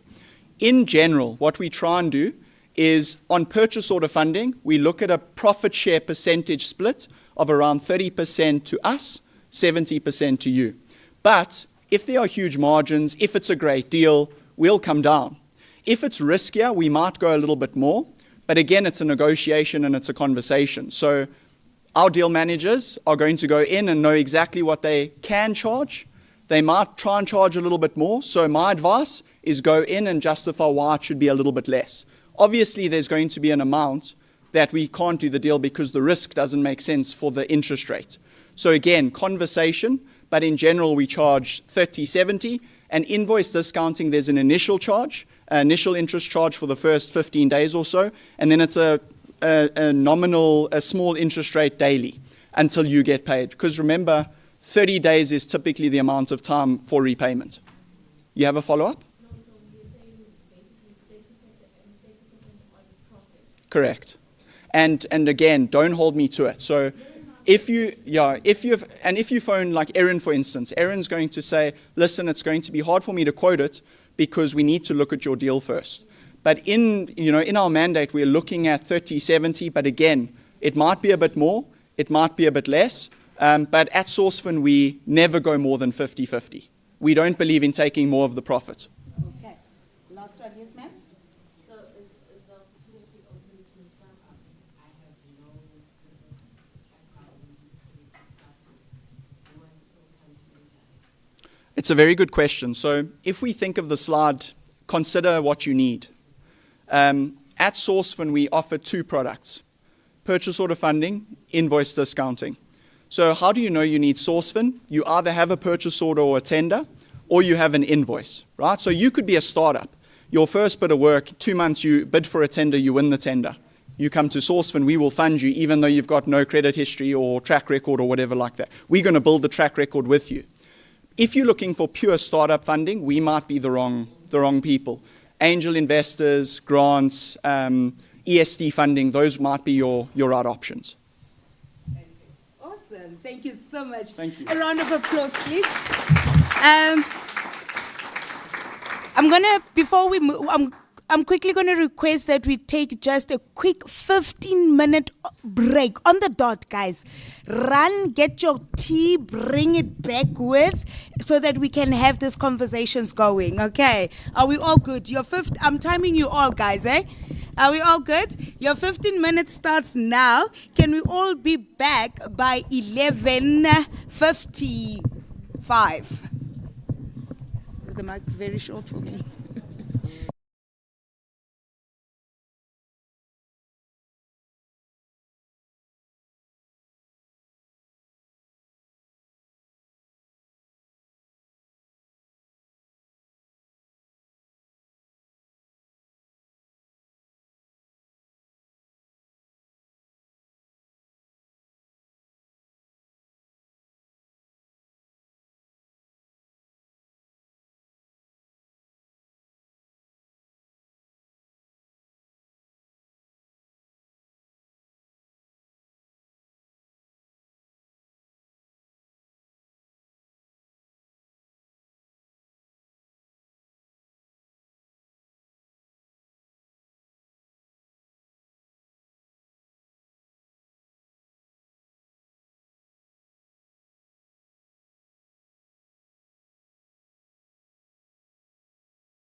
Okay, earlier on you did a selfie to the person on your left or your right. Now we're doing it vice versa. Let's all take out our phones, wipe the camera clean. Even nice, no smudgy photos, right? We're taking photos now with a person that you didn't take a photo with. Remember, with every event is a networking event, right? You came here, you didn't know half of the room, so by the time we all leave, we should know each other. So a quick one, just a quick phones out, wipe your cameras, selfie. Okay, you go on Twitter, post the picture, hashtag she means business, hashtag Gauteng at work, hashtag Women's Month 2025. I don't see the cameras going, hey? Gents, selfies are also allowed. Majita. You can also go on Instagram as well. Please tag the department, Gauteng Department of Economic Development. Tag them. Hashtag she mean business. Hashtag Gauteng at work. Hashtag Women Month 2025. I'm going to check again. I think I saw some few people trending Nyana for 2 seconds, but we'll make you more trend. Ladies and gents, as we continue with the program for the day, next up, are we all together? Okay, all right, I see you guys there. Danko. Okay. Ladies and gents, up next, we're going to call upon Umiskinelwe Mulutle, who is the head of project at Digify Africa. You know now technology is doing the things, I get. So now they're going to take us through that process of Digify. What skills are there for the future in terms of digital literacy? A round of applause, please. Let's welcome Ms. Keneilwe. You got called. Yes! Huh? Thank you so much, madam. Coffee, the energy's up now. I'm nervous. Guys, I'm so nervous. You guys are making me nervous because you're so beautiful from here. Good morning. Is it still morning? It's 6 minutes. Six minutes until we're morning. Can you guys hear me? Alrighty. I'm going to put a timer because now when I'm nervous, I talk a lot. So I'm going to put a timer so that I know when to actually stop. Cool. Good afternoon, everybody. I am Keneilwe Malotle, and I'm the head of projects at Digify Africa. Today they gave me the topic of future-proof skills, building careers in a digital economy. So I'll just be taking you through the work that we do at Digify Africa and some of the skills training that we actually provide for young people. So first things first, who are we? All right, there we go. See, I put nice little slides. Okay, so as Digify Africa, we are a registered NPO. We have been working in South Africa since 2011. We run programs that are digital skills training programs. So essentially, more than anything at Digify Africa, we believe in the African child. We believe the African child is resilient, and when given the opportunities to thrive, the African child will do so. So all the programs that we do at the organization is very much focused on digital literacy skills. It's very much focused on making sure that you are able to be what you need to be through the skills that we actually go through. So it is also really important for us that the skills that we do or the trainings that we do are very much accessible to the young person. So you will notice that I do speak a lot about young people. We are a youth-focused organization. So a lot of the funding that we receive is from organizations that have a mandate to upskill the youth. So all of our programs are mostly around that space. So when I looked at the topic, I said, I can't really start speaking to you about the future, future-proofing yourself when you don't actually know what the future needs you guys to do, right? So I found this incredible table which kind of outlines that if you are trying to future-proof yourself, these are the types of skills and these are the types of jobs that are actually popping up. Not only in South Africa, but on the African continent itself. So you would be able to have a look and say, okay, perhaps, an online facilitator is something that I'll be really good at. The whole understanding and the whole premise of future-proofing yourself is look at the skills that you have now and then be able to pivot them and move them and transfer those skills to the next part, right?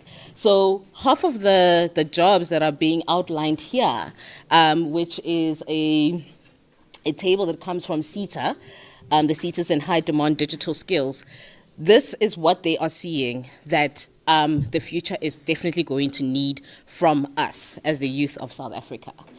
Then you'll notice that I put a star across all of those. That star is digital marketeer or digital marketing, which is the program that I'm going to speak in length about today because it is our most mature program and it's the one that I can give you a full A to B to C to D. It is one of our programs that when we speak about learning to earning, Digify Pro Online is the program that we put up in front of you. I wanted to, it went far. I wanted to speak about, as an organization, especially those of you who work in the NPO space, you always realize that every program that you do needs to be aligned to the SDG, the Sustainable Development Goals that were set up by the UN. So with our long-form program, like the one I'm going to speak about today, these are the 3 goals that we have modeled our program around.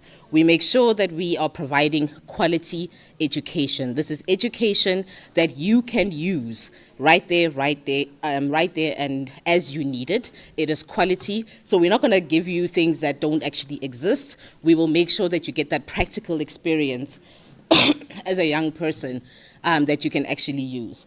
We created our content to make sure that it allows you to get decent work and economic growth. So previously with the program, it used to be about graduating and getting a 9-to-5 job.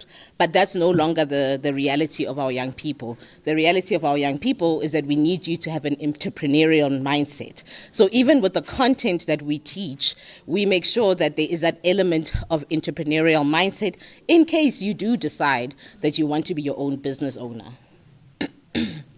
Then reduced inequalities. So this is where I spoke about accessibility. A lot of the times, especially before COVID, programs were done in specific areas across the country, in a room like this and people coming in. But we believe in accessibility, so a majority of our programs, we try to bring them online so that anyone, as long as you have a phone and connection to internet, you'll be able to actually get the quality education and you'll be able to get the learning to get you into decent work. Sorry. I don't know, does the video play? No. That's what I know. It won't have audio. No, okay, it needs audio.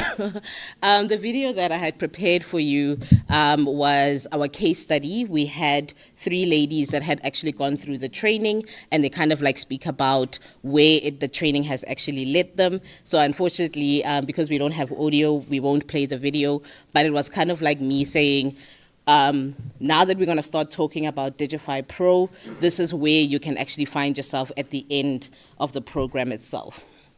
So Digify Pro Online, in its totality, it's about a 16-week program. We specifically go out when we recruit, we look for unemployed youth between the ages of 18 to 35. Because the program is run online, we do ask that you have either a smartphone or a laptop and access to the internet. The program is run on an LXP, so it's a learning experience program.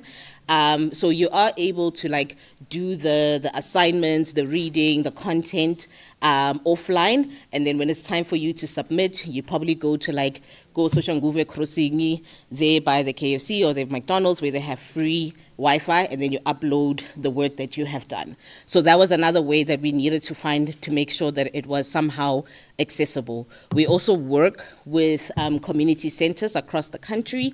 We received a donation from HP a few years ago where they donated us with laptops, and because we are a virtual company, we're a remote company, we went to community centers and we passed on those laptops and said, when young people want to come and do Digify Pro, please make sure that they are able to use these laptops. So those are like the different ways that we are trying as a small organization to make our learning accessible to young people.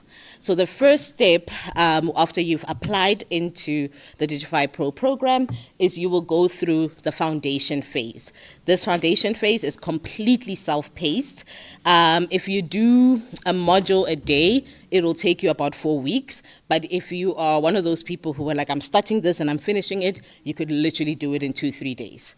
And this is essentially a foundation on what does digital marketing mean. As we were running the program, one thing we noticed is that when people think of digital marketing, because we ran a poll, people assumed content creation, Instagram, and we were like, oh, we need to actually teach people what you can actually achieve with a digital marketing training degree, diploma, and any form of that. Because there are so many, like it's like the content creation is like this tiny area. There are so many industries and so many jobs that you can use digital marketing to just leapfrog from.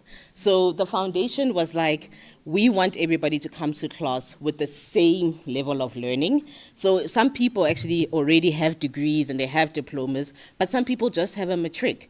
But because we have a class of like 450 students, we want to make sure that everyone is starting on the same level, so which is the foundation. So you will need to do the foundation learning on the LXP, and then from there, when you get the certification, you automatically get accepted into our intermediate training. Right. Intermediate, this is where it goes down. This is like the intense part of the program. This is 10 weeks of the actual training. Every single week is a new module. Every single week is either an assignment, a group assignment, a personal assignment. Every second week we have guest speakers from corporates. So I know last week they had a talk from the Sharks, you know, the rugby.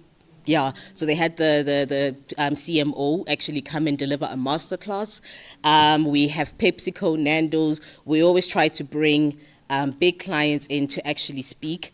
We also have clients that have briefs. So Red Cherry came through. They gave our students a brief. The winning team, I believe there was 4 of them in the team. They have a 2-week internship at Red Cherry, and they are running their social media for the next 2 weeks. So the idea and how we modeled this particular program is that we want you to, 1, learn, but also practice what it is that you're actually learning. So we also modeled it like an agency, because one thing we wanted our young people to know is that when you get into work, no one is going to wait for you. The deadline is the deadline. If they say the deadline is Friday, then you need to make sure that by Thursday night you have done your stuff so that you can submit on Friday. And that is the type of learning that we are trying to create during the program itself, that every single week there will be a deadline for something, and you need to make sure that you bring in your best every single week. They do write exams at the end of the program, and that's just essentially a general, like that's the knowledge testing to say that, did you actually pick up all the learnings that we've done? So you can see the modules that we cover during intermediate, which covers strategy, which is very, very important. You can't do any form of digital marketing, even content creation, without some form of a strategy of what it is you're trying to do. We speak about entrepreneurship in the digital age. AI and social media, very, very big right now. How to utilize AI efficiently and ethically as a digital marketer. We have introduced cybersecurity for marketers. Hence, I say there's so much more to digital marketing than just, what we see as the end product. We speak about data-led decision making. There are great opportunities for data scientists and data analysts in the marketing space. AI-driven paid advertising, AI in e-commerce. I think you guys can see that we are loving AI, ne? Website content, and craft your career. But that's also because currently the program is being funded by Meta, so Meta, the company, and they are moving from a digital marketing organization into an AI organization. So they've asked us to re-look at our learning and make sure that we are including as much AI as possible, because that's where the organization is kind of like flowing.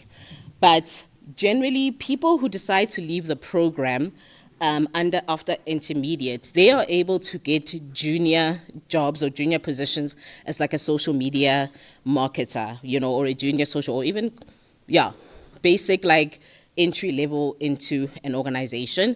But more so, you then have the skills to be able to do your own marketing for your business. So you will know how to draft a strategy for your business. You will know how to navigate a digital footprint for your business. You will know how to use AI if you don't have the funds to get a photographer to take pictures of certain things. You'll be able to utilize it. So we are giving you a holistic platform for you to be able to then move forward a bit. So we do have a lot of young people who, after the intermediate phase, they decide not to continue forward, but we do have a third level, which is called the advanced. There we go. Oh, you see now this thing. The advanced level, which is 6 weeks. So our program isn't accredited, so what we have then decided is that let's make sure that the young people walk out with platform credited certifications. So we created 4 streams where the young people will do the training for 6 weeks, and then at the end you will write a platform certificate that you then can actually use when you're applying for jobs. So the one stream is cybersecurity. There's 2 exams there, the Google one and the AWS certificate. Content marketing specialization, there is 3 exams, HubSpot, Canva, and TikTok. So that you'd be able to understand how to utilize those pathways or those platforms. There is the marketing data analytics. There's 2 exams there, which is the Google Analytics and the Meta DMA. DMA is the Digital Marketing Associate exam. And then paid advertising, there's 2 exams, which is Google Ads and TikTok Ads. So because we are not able to get ourselves accredited, because all of our learning is being done online, we then decided to say, okay, cool, where are the platforms, what are the skills that the industry are looking for, and let's make sure that our people walk out with those actual certifications. Then we are now working on a 4th level for all of our graduates, where, the cream of the crop get the opportunity to actually do the 9 to 5, because it's understandable, not everybody wants to be an entrepreneur. So we do try to create programs where we are then able to hire from our graduates. Our longest standing program is called Dina Lady. It's with VML, which is an international agency, and they hire directly from us to fill out the community management. So does anybody, like, when you guys are using social media, have you seen like Standard Bank tweets, Respond, any of that?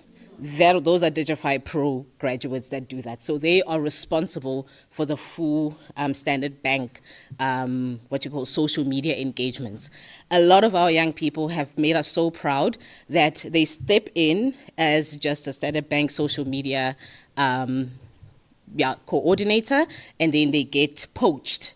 We have an argument with VML every year. Good, see, you guys keep poaching us, and we have to keep filling the spots because the guys are so good. Then we've recently launched Mark One Academy. Mark One is a media company. It's a media company based in Sandton.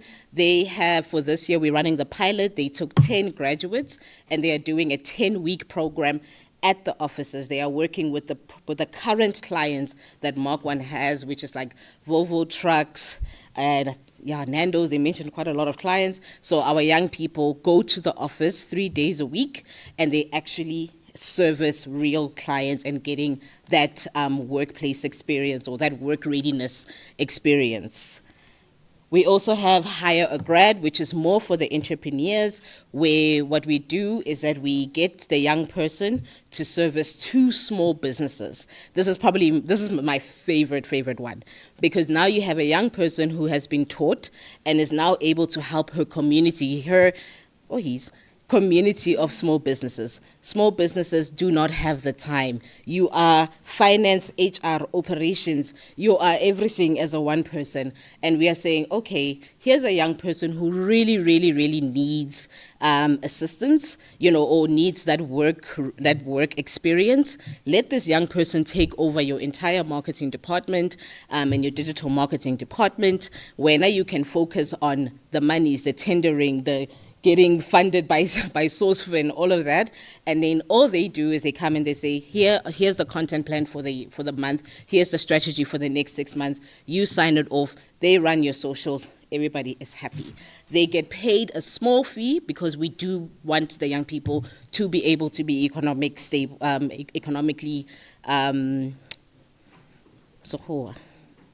yeah, re nyaka gore ba patelwe, guys.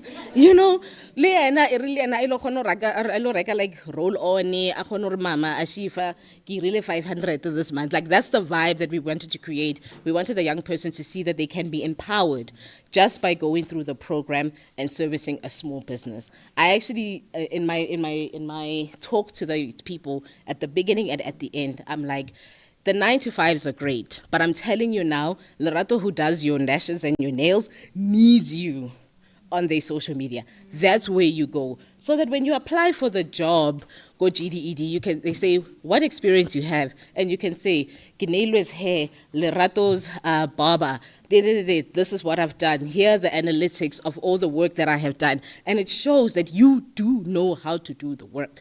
You just need that opportunity to step into that 9-to-5 that will change your life. So we are available on all social media as Digify Africa. When we open for applications, this is where we push it all out. Like we said, applications, it's 18 to 35. So even if you are like me and you are 36, please bring your nieces, your nephews, bring the community, because it is free. Because of Meta's funding, this entire 16-week course is free to the beneficiary.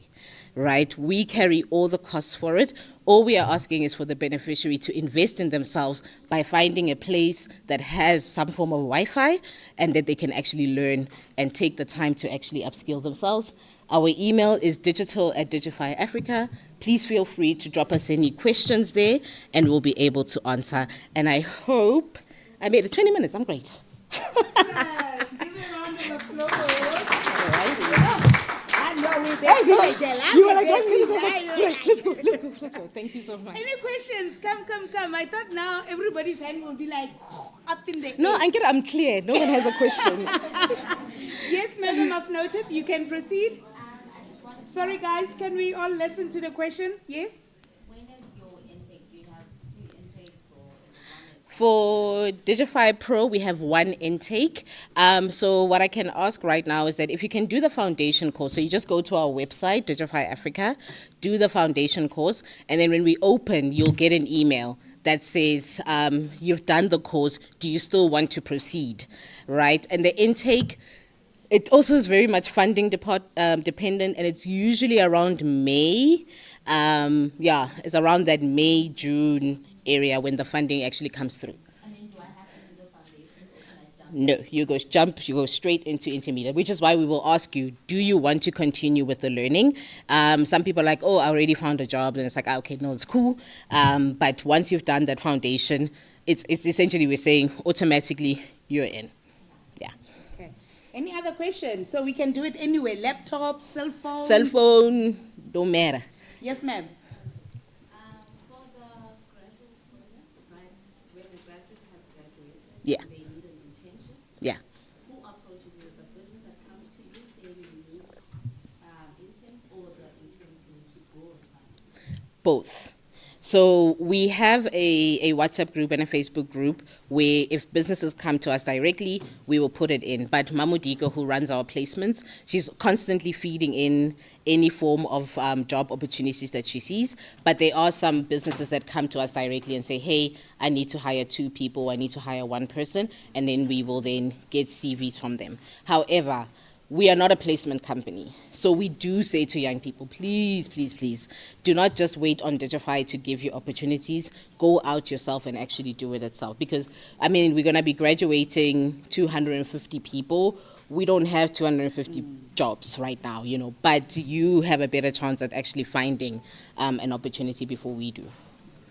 Yeah. And then for the salary, is it the company that stipulates? Yes. Digify? Yes. Or not as an entrepreneur, I can say maybe I can afford to give this Seems like.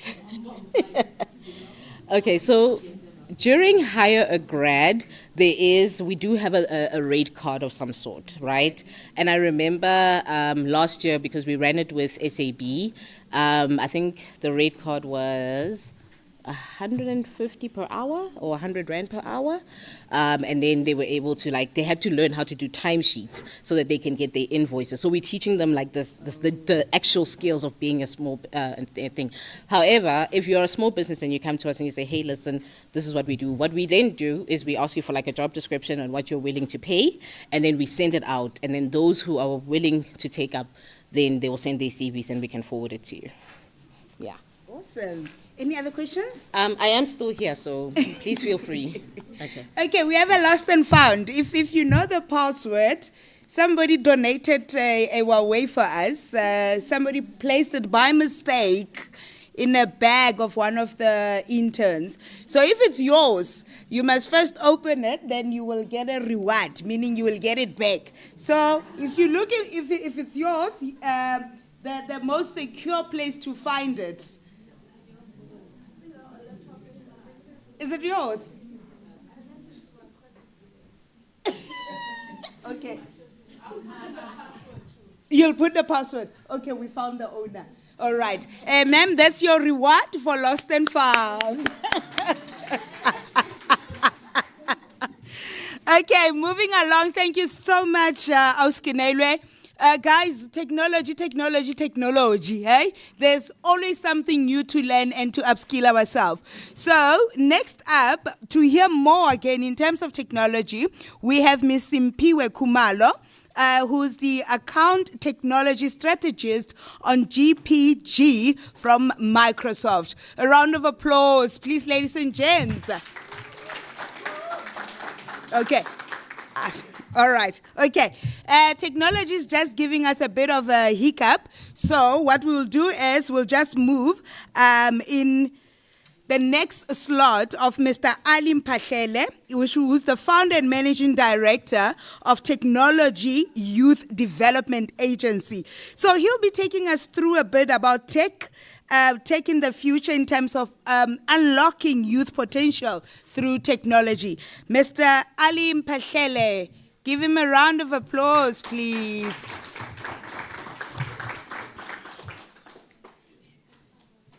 Yeah, take out your cell phone. Let's see. Must be connect. Yes.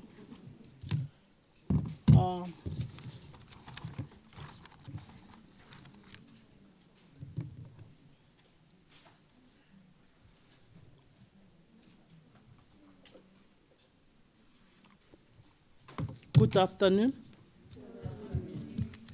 Dumelang. Ninjani. Siyaphila. My name is Ali Tumelo Mphahlele. I am the founding director of Technology Youth Development Agency. First of all, I would like to say I am honored to stand before you today as we gather and celebrate a Women's Month, which is why we're here, right? A time is dedicated to recognize the incredible contribution of women through the history and in our lives today. This month is not just about celebrating women, but it's also to maybe acknowledging them, their struggles, achievement, resilience that defines our journey towards the equality and empowerment today. Thank you. All right. But the screen is small. The screen is small. I can't see. Can we make it bigger?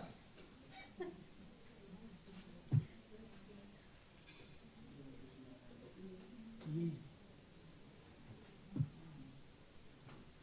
Why, thank you.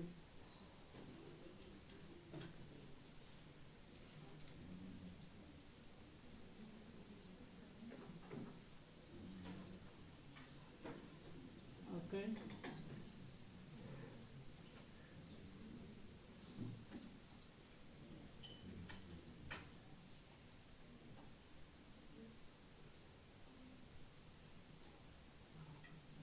All right. Technology Youth Development Agency is an accredited non-profit organization that was established in 2011, registered with. Okay.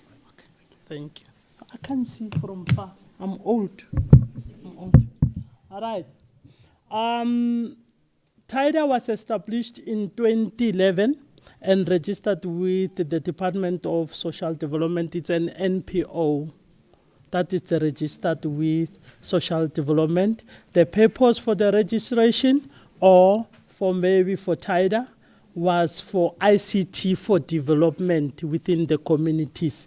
TIDA, actually, we're focusing on skills development for the fourth industrial revolution.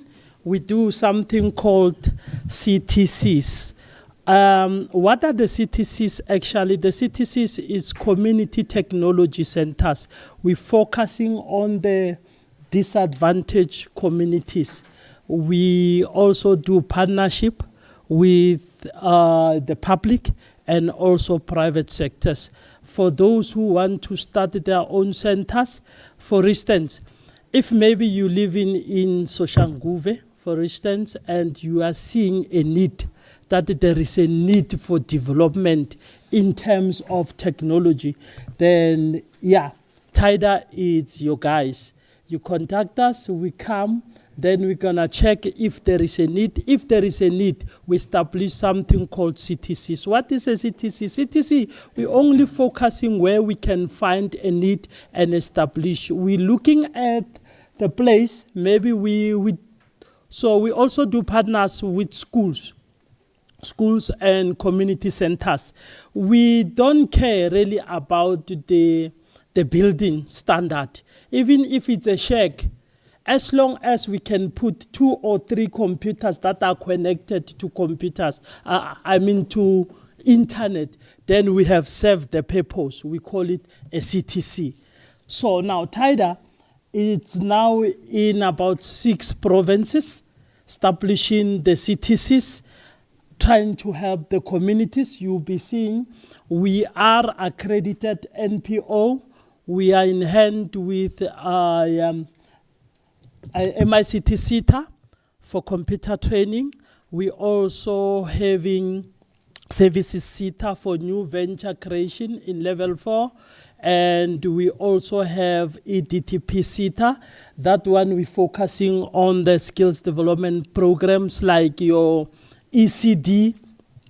And then we also focus on the great art teaching programs and many more. So yeah, we are not only what you call a center for ICT only, but we're also focusing on all skills development.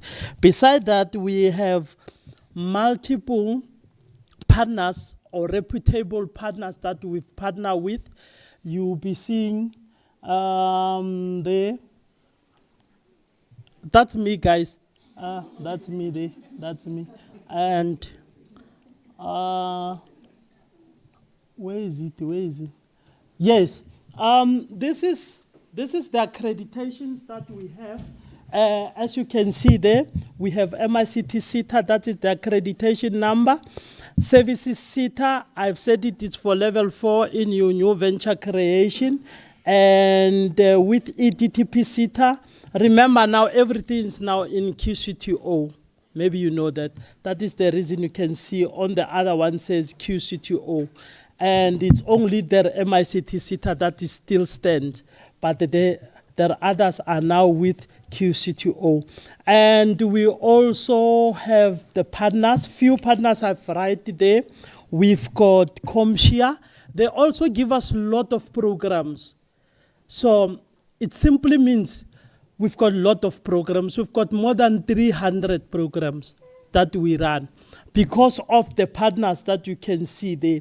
And with Comshare also partnered with us. And then we've got Cisco Networking Academy. With Cisco Networking Academy, we run about 80 courses from the Cisco Networking Academy, which is online programs.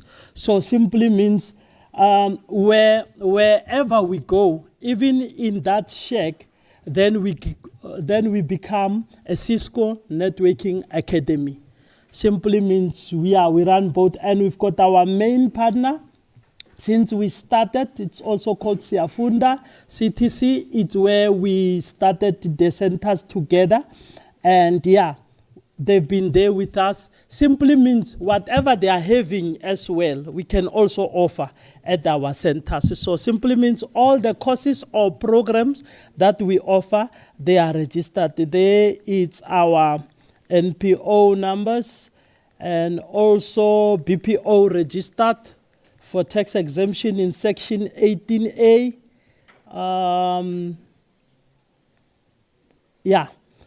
This is what we are actually saying. We say we are exposing a technology to various communities by providing a easy access to empower our communities. So, connecting the communities to have the access to internet as well. Looking at 21st century,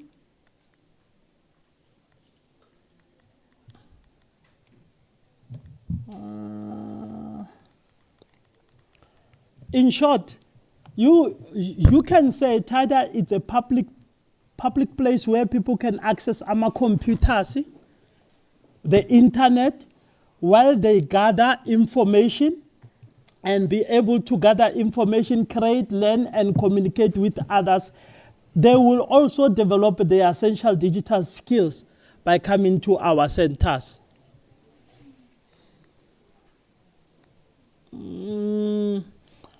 At TIDA, we believe in this.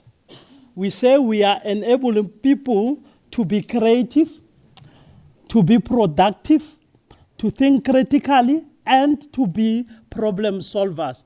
That's where now we say we also doing partnership with other people, even individuals. For instance, if you are having a cooperative or maybe you're having a company, but you don't know what to do. You just started a company, or maybe you just started a cooperative saying you want to develop the community, but you're not sure on what you can do. Then you partner with us. What we do, we come, we give you all our programs that we are having, and also to equip the place that you have. For instance, you are having maybe a nice shack at home. Then we come, we check the shack, we see if we can be able to put equipment in there.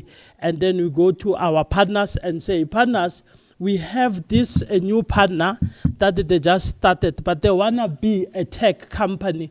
They want to empower the communities. And then we see how best can we maybe assist you, and you become a community developer through technology.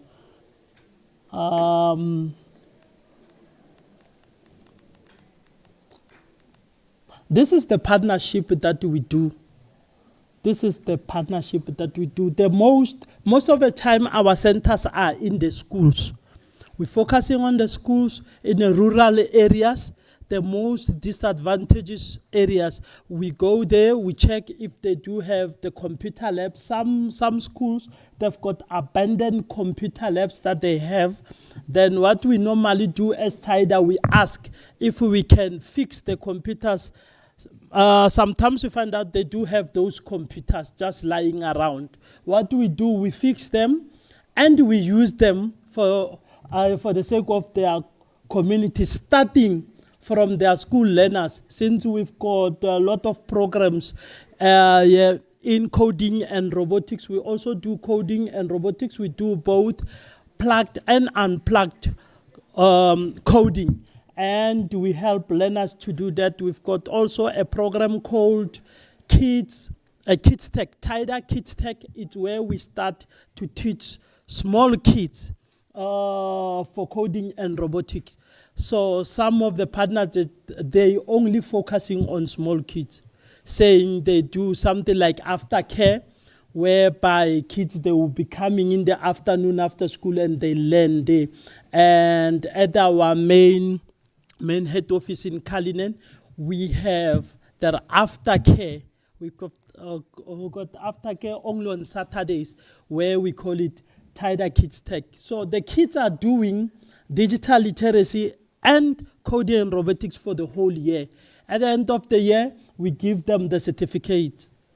With those certificates, remember, we are a recognized organization. They can use it.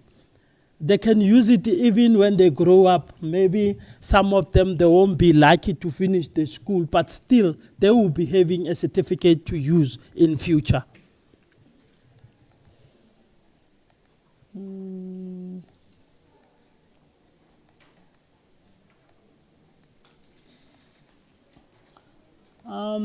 These are some of the programs that we focus on. There are so many, I cannot go through them, all of them. But if you want to know more, you can also go to our website. That's www.tyda.org.za. You'll be finding everything. You can also apply online for all the skills that you need. We have also priced our courses online. Our courses are very, very cheap. We are not actually charging because we are not being funded by any department since we started in 2011. We just started to applying again. Maybe if we get lucky, we'll then be funded. But we only charge, just a little for people to be able to learn. Just a little. For instance, we've got courses. Remember, we've got courses from Cisco as well. For instance, we've got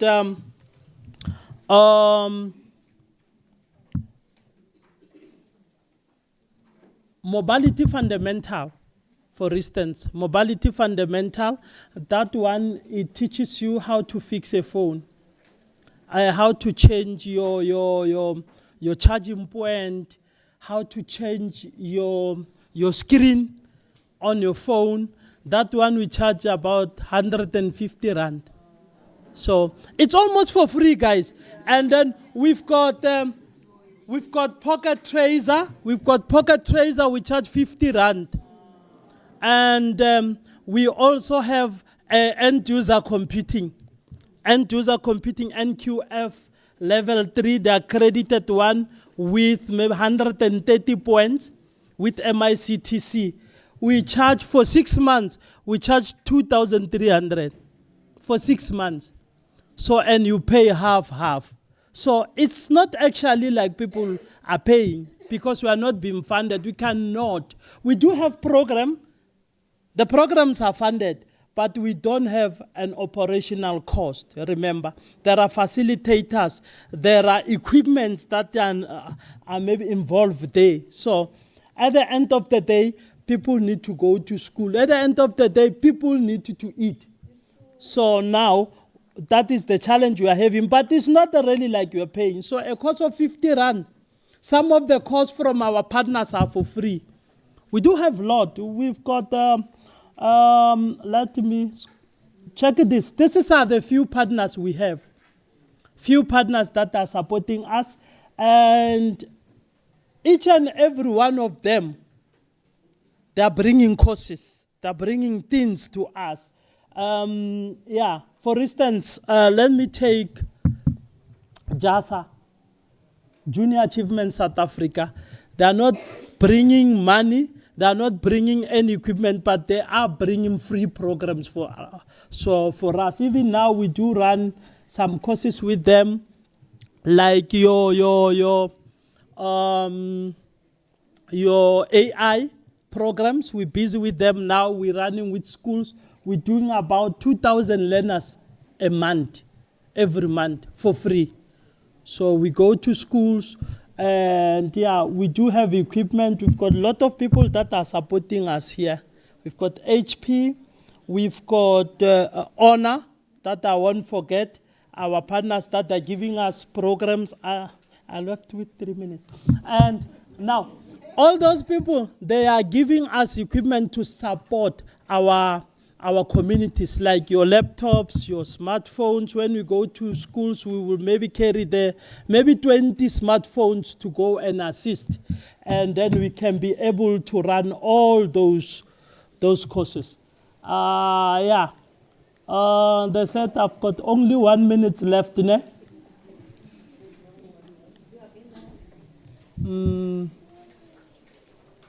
So there's all this information, it's in our website. It's on our website. So everything that you need, you can go there. This is our graduations. Once you're done, you'll be wearing a gown, at least. You'll be wearing at least. And this is the type of the CTCs. We are not looking or checking the fancy venues and stuff. As long as there is a roof and there is a safety, we put equipment. People, they will be doing the courses and stuff. And at the end of the day, they are graduating.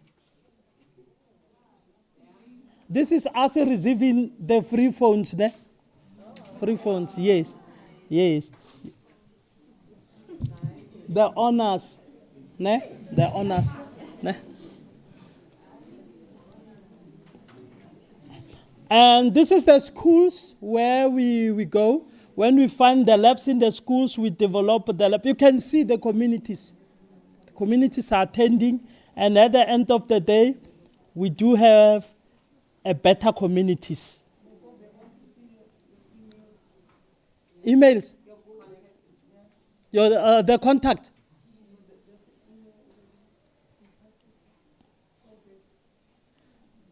Did you see it now? I think it's down there. Let me finish it. I think down there is contact.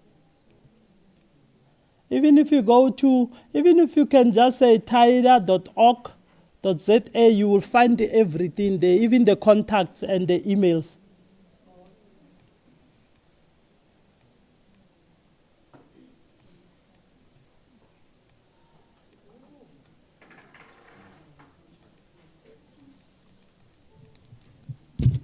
Okay, my time is up. You can Google us and check us on the website. You'll find us. They are chasing me away. Thank you. Don't run. Thank you so much. Ladies and gents, questions. It's that time. Why are you running away? Oh. People have questions for you. Madam.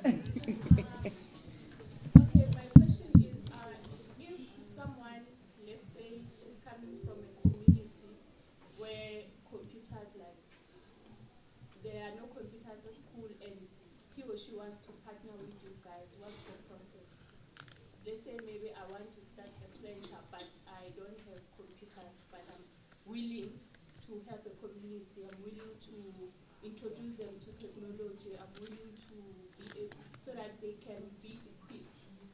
What's the process for me to be a partner with you guys? Okay. First of all, you need to register a company. Yeah? A company, once registered a company, you do your community mapping. Once you done your community mapping, knowing the needs of your community, ne? And then you need now to have a place where you can operate. Once you have that, you contact us. Then we come, we check, and we just check the safety first. And then once it's safe and secure, then we're gonna have an MOU, Memorandum of Understanding, where we're gonna be talking about the percentage now.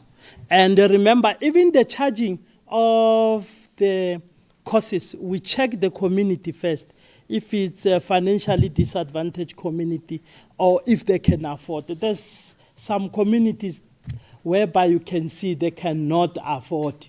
So maybe we can take it down. For instance, there is some communities where they pay 200 rand per month for our end user computing. So it's just for us to be able to sustain the project. That's it. That is the process. Any other questions? Yes. Can you recommend schools? Let's say you know a school, can you recommend it? Yes. We'll be happy to have that. So once you recommend a school, we visit the school, we talk to them. Some schools, they don't even have labs, but they give us classes, and we use them in the afternoon. And where we use mobile computers like your laptops, then we go with them home because they don't have a security there. If they do have a secure place, we can check the lab and we can just put equipment and we work. Okay, I've noted you. Yeah. It's not a question, but rather a comment.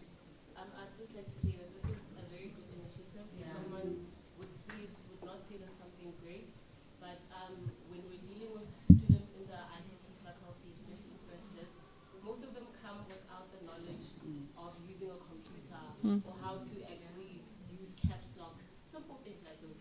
So this is a very good initiative, and I'm surprised as to how it has not been funded since 2011. So I really wish you the best. This is a very good initiative. Sorted. Oh, you were just comments. Best, Nana, best. Thank you so much. Give him a round of applause, please. No, definitely. Kitty best. Ladies and gents, we're going to quickly move now to Ms. Simpiwe Kumalo. Ms. Simpiwe Kumalo is the Account Technology Strategist on GPG from Microsoft. A round of applause.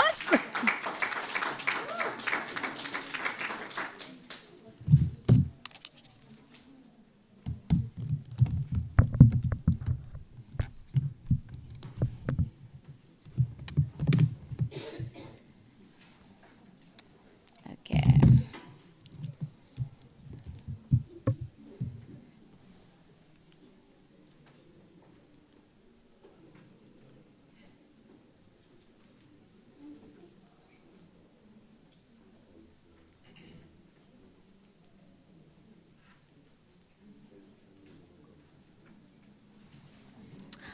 Okay, good. Good morning, Sanmonani. Dumelang. My name is Simpiwe Kumalo, and I'm an account technology strategist at Microsoft. It's basically just a fancy title that I'm a strategist in tech, though. I do have a marketing background, and I guess my life pivoted to tech, but I think it just speaks to today and knowing that you can scale into any sort of industry or pivot into any sort of industry if you upskill yourself and if you can, have the determination to get there. So I was given the topic of skills for the digital age and just preparing the City of Tshwane for the future of work and what that essentially looks like. But I'll also be covering different programs that we have as Microsoft, but also show you the impact that Microsoft has had in South Africa holistically, but also what we could still do to partner with South Africans, the youth, women, SMMEs, etc. Okay. Sorry, my click is not clicking.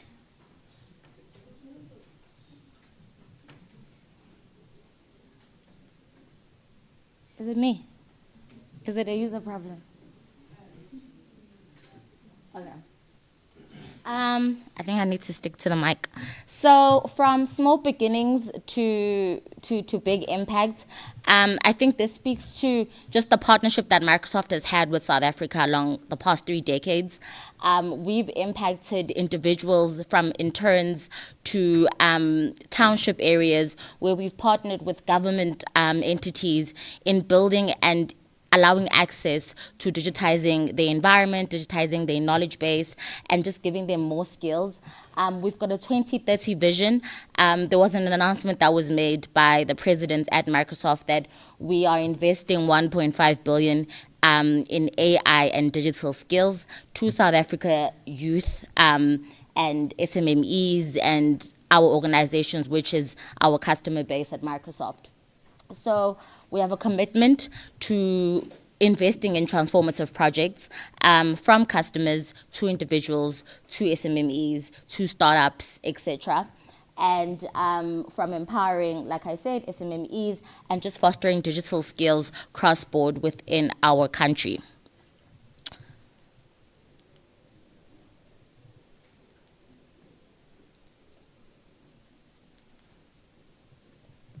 Okay. So what do we do first? I think it's important for us to understand that being agnostic is quite important. We're entering a new era. So what that means for everybody is that we're all starting at the same level.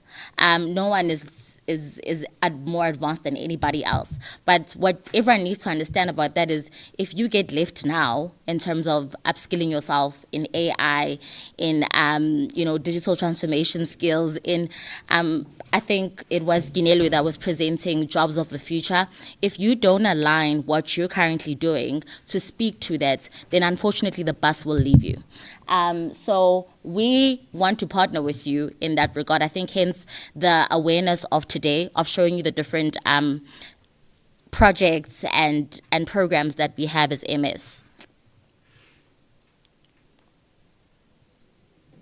This is just impact that we've done over the past year till date. So as I said, there was funding that was plugged into the country, and we've trained so far 3,800 people in digital and AI skills. We have 300,000 youth that is under the YES NPO that's in partnership with basically outskirting and scaling out the skilling and the information and the road shows from different areas, especially the areas that wouldn't necessarily have easy access to knowing about this. So road shows are run where we'd go to a township, Oslo, to tell them about this kind of information, but also just the internet in general.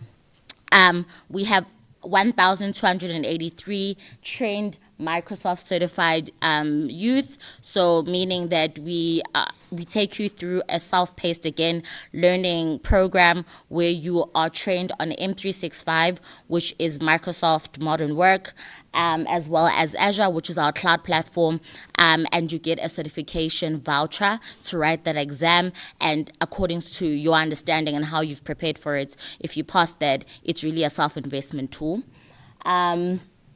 And lastly, we've got 88 partners supported, generating over 61 million revenue. So Microsoft is what we call a partner-led organization. We really lead with partners. We motivate partners to stand in front of our customers and essentially run our business for us. But in essence, just empowering them to get that face-to-face interaction with customers, but also empowering them to make their own money and being able to tap into they excuse you, sorry, bless you, and just get that experience of speaking to customers live. Now I'm going to move into the first program that we have. It's called the Microsoft Enterprise Skilling Initiative. Essentially what this is, it's a premium skilling program. This speaks to our customers. So for example, the City of Tshwane is our customer. Gauteng Provincial Government, all the 14 departments are our customer, and all our customers qualify, and all the workers or the employees in those two organizations, City of Joburg, City of Ekurhuleni, the whole of Gauteng, essentially. All the employees that are at those organizations basically qualified to be a part of this program. So what this program entails is premium Microsoft skilling program from an AI perspective to a cloud perspective to a modern work perspective, and to a Power Platform perspective. What Power Platform is, it's a low-code, no-code. So, for example, if you have an idea of an application that you want to start building, but you don't really have that code knowledge, like you didn't study any coding languages, but the idea is there. This tool, which is called Power Platform, allows you to just put in, from a natural language perspective, what you would like this application to do, and then it turns into a code. Especially with AI now, you're able to interact with it, you're able to automate that process utilizing natural language, just speaking as what it is, and the computer will automate itself into turning it into code. We have different learning paths. This touches from C-level executives to junior levels to interns. So we've got this program allows each level to basically have a training roadmap. So if I'm a CIO or a DG or a DDG, I'm able to see what roadmap I can take to speak to where I'm trying to achieve. So if I'm very new in AI, I would be doing AI learnings and certifications that speak to my role as a DDG or a CIO. Our second one is, just in general also, the Microsoft AI skilling initiatives. We aim to enhance digital literacy, making sure that everybody has an understanding, and we meet you where you are. So if you are foundation or intermediate phase, we have certifications and workshops that speak to that. If you're more advanced, if you're a dev guy, we have certifications that speak to that as well. And then going back to the enterprise skilling initiative, once you're at a place of readiness to write that exam, the organization qualifies for a 50% discount on those vouchers. But we also have another program that actually gives out free vouchers. So you speak to a Simpiwe or whoever your account manager or strategist is that you're aware of. I would be the person for Gauteng provincial government. For City of Tshwane, it's a lady that goes by the name of Tapelo. You speak to her and she'll be able to assist you and align you to the right program. Then we have the emerging partner program. So this is for people that say, I have so much Microsoft knowledge, I've got certifications, I've started a startup. So maybe we graduated together and we did information formatics, and we want to start a startup. We want to be consultants in an industry just to assist them from an IT perspective. You can enroll yourself into a program. It's like an incubation hub called the Microsoft Emerging Partner Program, where you will get free skilling, alignment of your business goals, and the higher you upskill yourself, the higher you write those certifications and you pass, and all of this is free, by the way. You pass, you get moved to a different level. And once you're at a certain level, you now get accustomed to the Microsoft environments, meaning that as Simpiwe, if I'm saying, oh my goodness, GPG wants to migrate their website to the cloud, I will put you in front of the customer because you've got the skills and capacity to do so, and you will be doing the work that is funded by Microsoft. The next thing, sorry, I'm going to move fast because I know I'm standing in between you and lunch. The next one is the Microsoft, the ISV, sorry. So what ISV is if you've got an application, a SaaS application that is built on Microsoft Azure, and it's just a plug and play. So for example, you've got an application that can get customers to, I don't know, like anything, an application that speaks to, let's say, government, because I work in government. You're able to take that application, work with Microsoft, and get your application on a place called Marketplace. So what Marketplace is, if you've got an Apple phone, it's like an iStore, where all our different customers can go and say, oh, I need ABC. I can go on this and I can find Simpiwe's Tech startup, and I'm able to buy that application from you using that marketplace. So it's just a place where you can transact your application to our customer base, public and private, meaning that you get exposed to a bigger audience. This is just feedback. Okay, I think they said, oh, there we go. I'm going to play this video.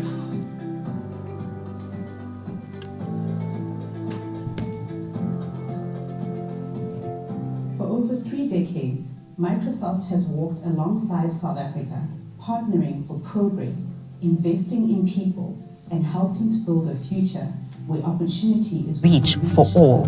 This work has never been about technology alone. It's about people, communities, possibility. Over the past 18 months, we've seen this vision come to life in remarkable ways through youth empowered, educators supported, and systems transformed.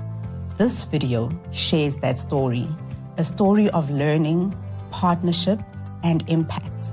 One underpinned by a commitment of over 1.3 billion through our equity equivalent investment program, and more importantly, by a belief in the potential of every South African to thrive in a digitally inclusive future. The pace of change in the world today is exponential.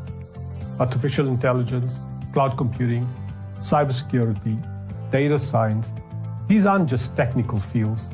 They're becoming the foundation of how economies grow, how governments serve, and how people live. In South Africa, we face a dual challenge. A large and talented youth population, but also higher unemployment. An urgent need to digitize, but a digital divide that risks leaving many behind. According to the World Economic Forum, nearly 40% of current job skills will be obsolete by 2030. That's why Microsoft South Africa has made skills development a cornerstone of our mission. By 2026, we aim to equip over 1 million South Africans with future-ready digital skills, with a focus on AI fluency, foundational literacy, and pathways to employment. To get there, we focus on 3 pillars: education, skills training, and an access to opportunity, especially in underserved communities. Between June 20... I don't want to play the whole video, but I'll share it with the dig. But I think just an understanding, the EEIP program is basically a program. It's also an incubation program where we get Black youth as part of this program, and we place them into our customers' environments for 12 months, and they're able to be part of a project. So, for example, if the Department of Economic Development says we have low capacity when it comes to project managers in our field, Microsoft is able to take the youth that is part of this incubation and place them there for 12 months for a project management role in a project that is going to go from 1 to 12 months. And the reason for that is we don't just want to place the youth or interns or learners without purpose, because we do know that there is that where you start an internship and you don't really have work, but there's an end-to-end see-through and tracking mechanism to make sure that you're a part of a project that you can also take and put on your CV.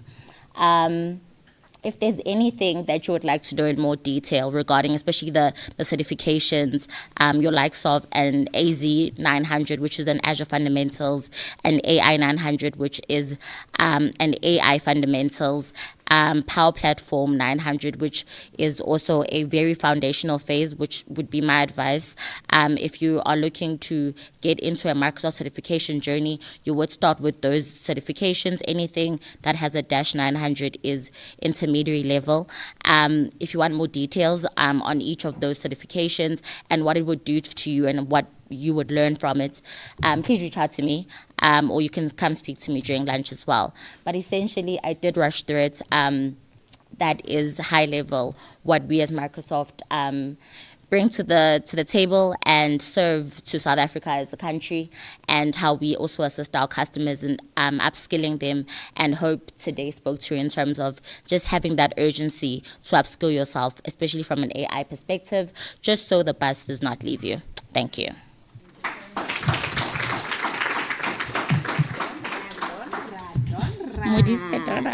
I know. Ladies, gents, questions. I can see people are eager to know. Do you give us free licenses? Just kidding. Questions for Ms. Mpiwe? Haibo. Yes, madam. Okay, so I heard you mentioning incubation, right?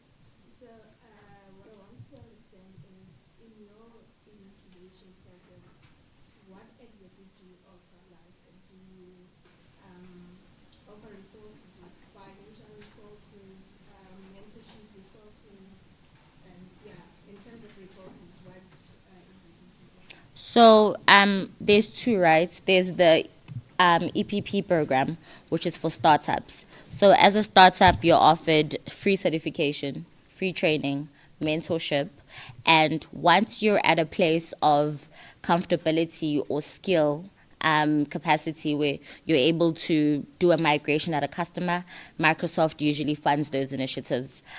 So meaning that the company that pays you to do that would be Microsoft, and you get that exposure from doing it at a customer's environment and building that network for yourself. And then with the EEIP program, you would be paid by Microsoft, your stipend, being in that customers' environments and working those 12 months, that is covered by Microsoft. So that also comes with, I guess, not really mentorship per se, but that work experience on hand in a real working environment. Yeah. Awesome. Another follow-up. Yes, ma'am. So in regards to the Microsoft Emerging Partner Program, like this, I'm an informatics graduate and I want to start a consulting company, right? Do I come to you and then enroll, maybe equip me with knowledge, maybe some sort of training, then help me get clients? How does that process work? So you wouldn't start it by yourself, right? The requirements, I think it's 3 graduates that have a certain level of experience. I can also share the details of the requirements on how you qualify to be part of the program. But once you've gotten your company that's been registered, it's somewhat operating, but there's historical background to show that you guys are legit and you're working towards something. Then you become a part of that program. And before you get exposed to customers and get the potential funding and get the experience to work, you are essentially put through a skilling journey. So they tell you, in order to be an Azure expert, Azure is our cloud platform, like I said, you would need this roadmap of certification that you need to do. And each person in that organization can, so you could say you focus on Azure, you focus on modern work, you focus on Dynamics or AI, so that you guys are multiversed as a team and you're agile and you're agnostic as well, so you're able to be put in any sort of environment and not miss any opportunities because you don't have that skill.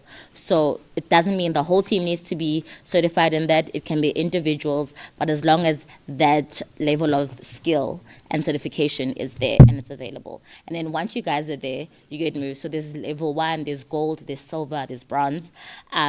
We then, as an account team, a customer is able to say, oh, I need, we've bought X amount Copilot licenses. Copilot is our AI chatbot tool, and we are not seeing people adapting and using it. So then we'd say, oh, there's an EPP partner that actually is skilled in change management of Copilot licenses adoption. So we will bring you into that environment. You guys will give us an SOW costing. I go in and hustle funding so that you guys get paid, and then you get into the customer's environment. If you do a good job, you get recommended to other customers, meaning that now your client base grows as well. Yeah. Any other question? Sorted? Going once? Okay, not a problem. Ma'am, before you go, still, I'd like to also call a few of our speakers to the front, just to give a token of appreciation. Oh, sorry. Oh, can I can't hear you, sorry. Yeah. Okay. Just to show, our appreciation for taking time out of your hectic schedule, joined by Ms. Tepiso Kadiaka to hand over those wonderful gifts to say, Ria leboga, dankie baya, thank you so much. Can I have Ms. Mohapi? Please also come to the front. Can I also have Kinelwe, Ms. Kinelwe? Is Mr. Jet still here, Mr. Harris? Okay, he's not in the room.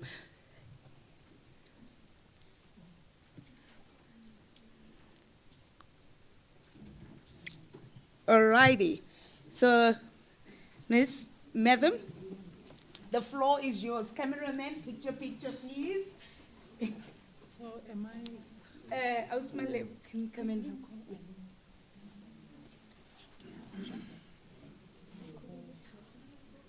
And Mr. Ali Mpahlele, sorry. Ali, is he here? Are we okay? Do we hand or do we want a group? You and Okay, you want us to move? This part, okay.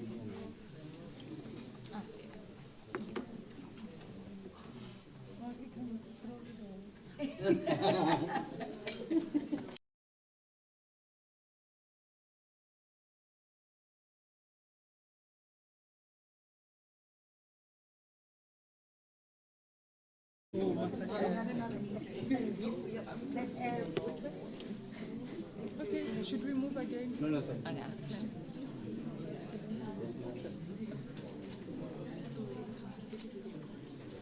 Thank you.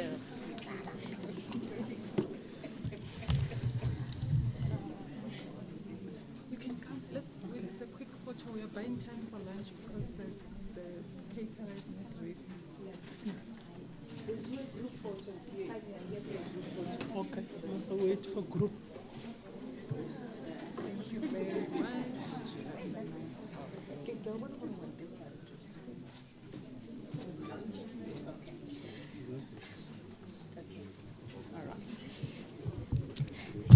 For all our audience online, we're going to take a break. So we will resume at 2:00 on the dot after lunch. But for the audience in person, please just chill a bit with us as the guests are taking their group photo. Thank you so much.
to your left, look to your right, find your partner that are seated next to you.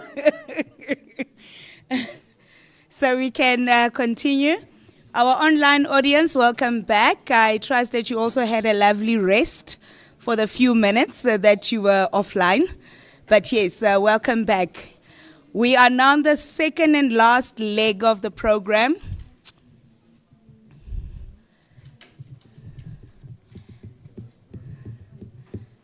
Where's your colleagues?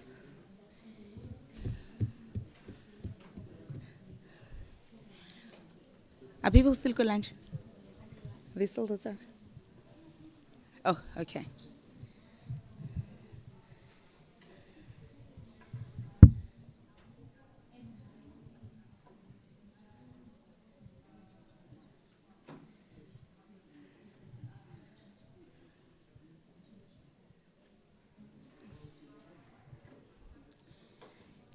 Okay, while we wait for everyone to come in, do we still have batteries? Battery life on our cell phones? Quick selfies again. Let's trend. I don't see people trending, eh? Hashtag is hashtag She Mean Business. Hashtag Gauteng at Works. Hashtag Women's Month 2025.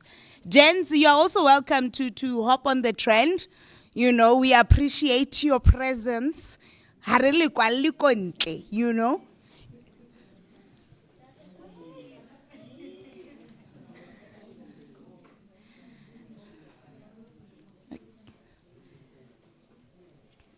Okay. I think let us continue, colleagues.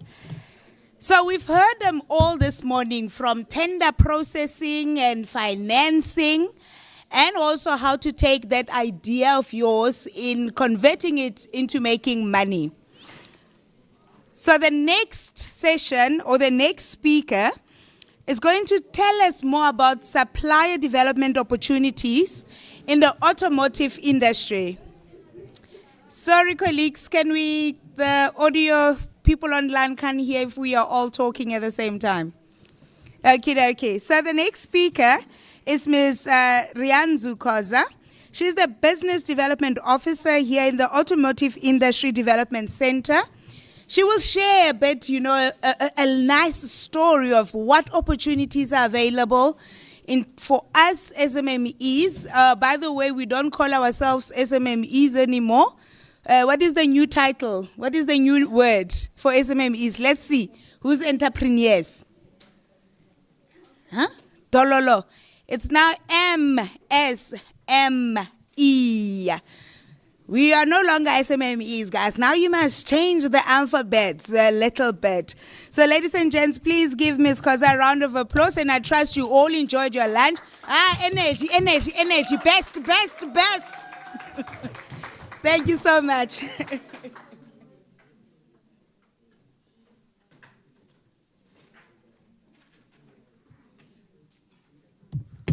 Good afternoon, colleagues.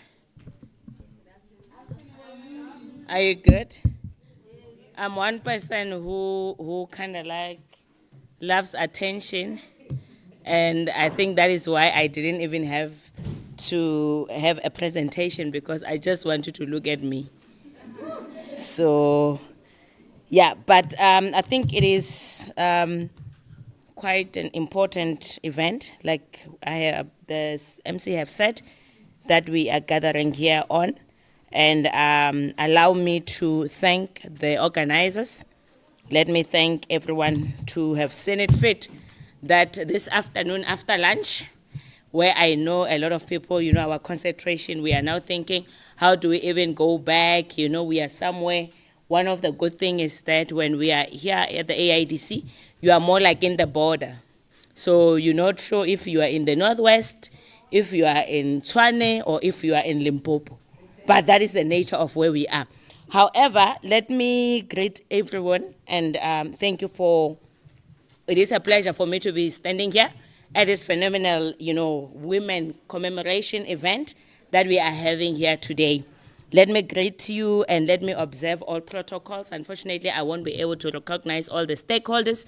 However, We are at the AIDC, which is the organization that I work for, standing for the Automotive Industry Development Centre, and that is where we are under the GGDA as the implementation agency. So we are deployed by the Gauteng government to come and develop as well as transform the automotive industry.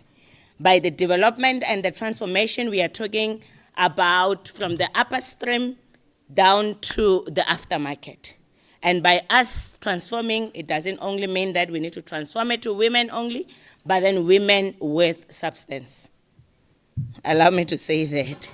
It is going to be very difficult, colleagues, for us to develop or to transform if, as women, we don't have something tangible. I think earlier on, Ma'am spoke about, you having an idea, making sure that you have got a business that you are running.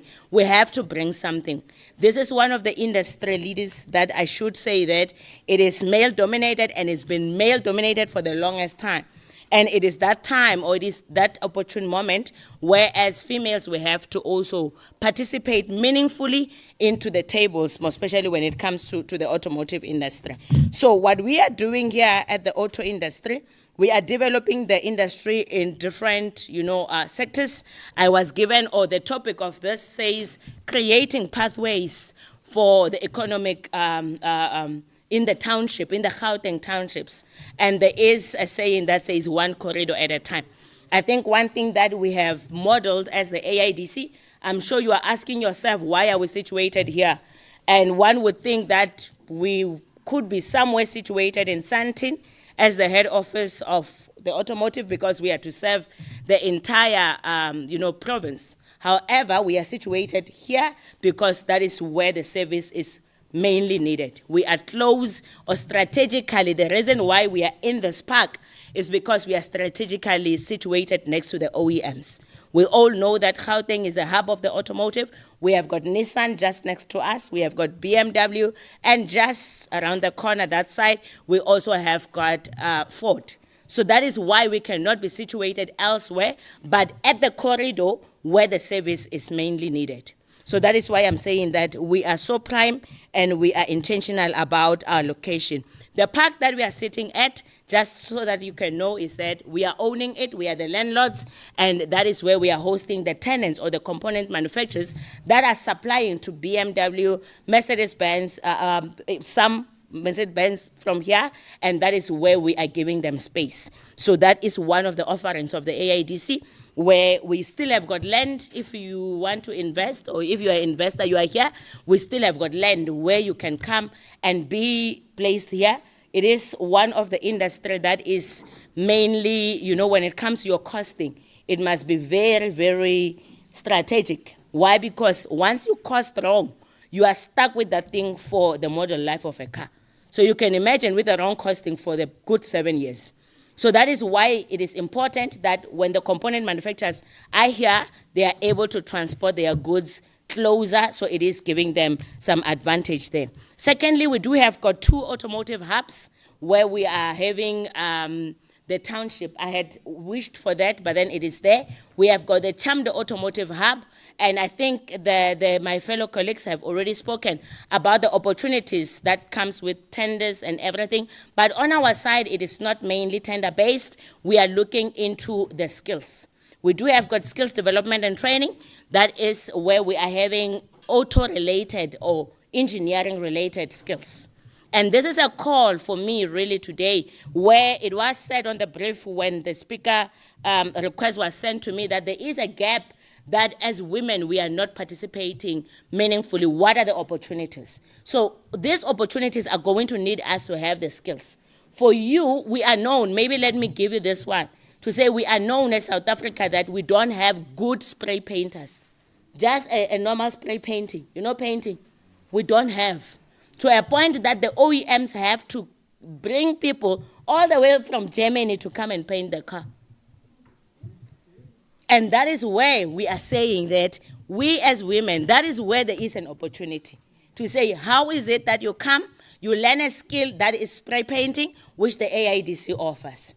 When it comes to us, we are looking into the engineering-related trades, a tire changing trade. Who knows how to change their own tire here? as a female? Few. So when we are stuck on the road, unfortunately, yes, we understand we need our fellow partners, men, but sometimes men sometimes even take advantage of us. Because after they're changing the tire, they say, what's your number? And we want to cry. No, we can't cry. You changed your tire. There must be some exchange somewhere, somehow. For some reason, that's what he's thinking. So that is where we are saying that it is one of those flexes where we have got females, youth, that are trade-related. We no longer have those people that are called artisans nowadays. And nothing wrong, don't get me wrong, with all the other courses like your office management and all those. But all I'm simply saying, if you are studying office management, which office do you want to manage? Because, Tina, we are there. Are you going to wait for me to die so that you can now be employed? It's a separate thing. But if you have got, you can work with your hands. If you can fix a car, some of you are very good in terms of working with your own hands. And that is where we are looking into this. So at the Learning Center, we do trainings like your motor mechanic, diesel mechanic, mechatronics. We are moving now. I think the lady colleague from Microsoft said, we need to jump into the train, otherwise it's going to leave us. Cars are now changing. We have got internal engine combustion, right? We have got the ICE vehicles. The vehicle that we know, the one that we put petrol now, right? We call those ones ICE. But times are changing. We are having hybrids now. We are having EVs now, electrical vehicles. We are having those that are moving with gas even, nitrogen even. And that is why we are saying that you guys need to look at the skills to say, yes, we have been looking into this, but how do we now start fixing those ones? So we are moving in those, and that is why we have got partners that are able to train you to say, should you be driving an electrical vehicle, when it stops, what do you do? Because some of the fears why we are not buying those cars today is to say, where do I take it when it is off? So those are the things that we are doing. Over and above the training that we do, we also look into having a trade test. Here in the center, we do have got what we've called a trade test. Trade test, that's where we are now saying, after you have been trained, we will facilitate your learning to say, you now have got the practical, let us place you in a company. After placing you in a company, after maybe you have done your 3 years of your experiential learning, now you must come and be assessed and you are an artisan. We do not have female artisans.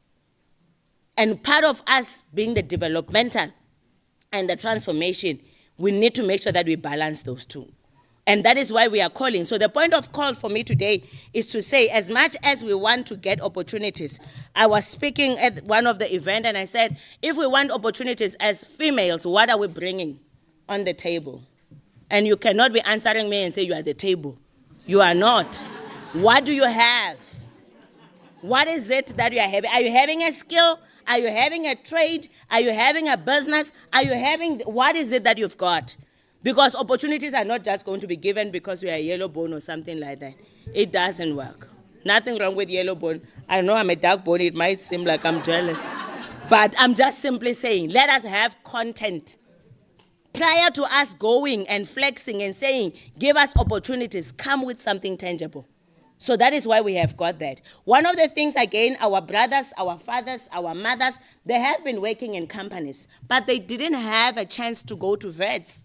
They don't have the certificate, but they know the work. So we do what we call ARPL, and we are able to give them what? A red seal. That is the skills side of things.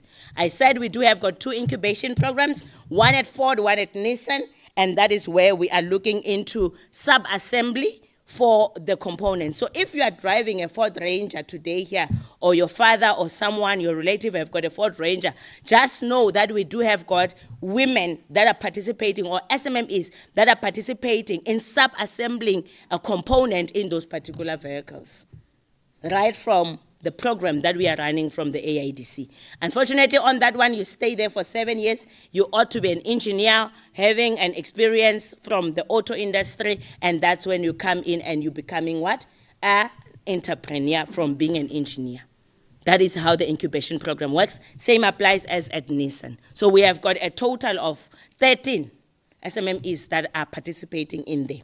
Moving right along, which is what I'm going to speak more about today, we do have, when we were speaking here, it says creating economic pathways for Gauteng townships. And I always say, every morning we wake up from the townships, from the urban, from everywhere, we are all going to the city. So I'm asking myself, if we are all going to the city, who's remaining in the townships?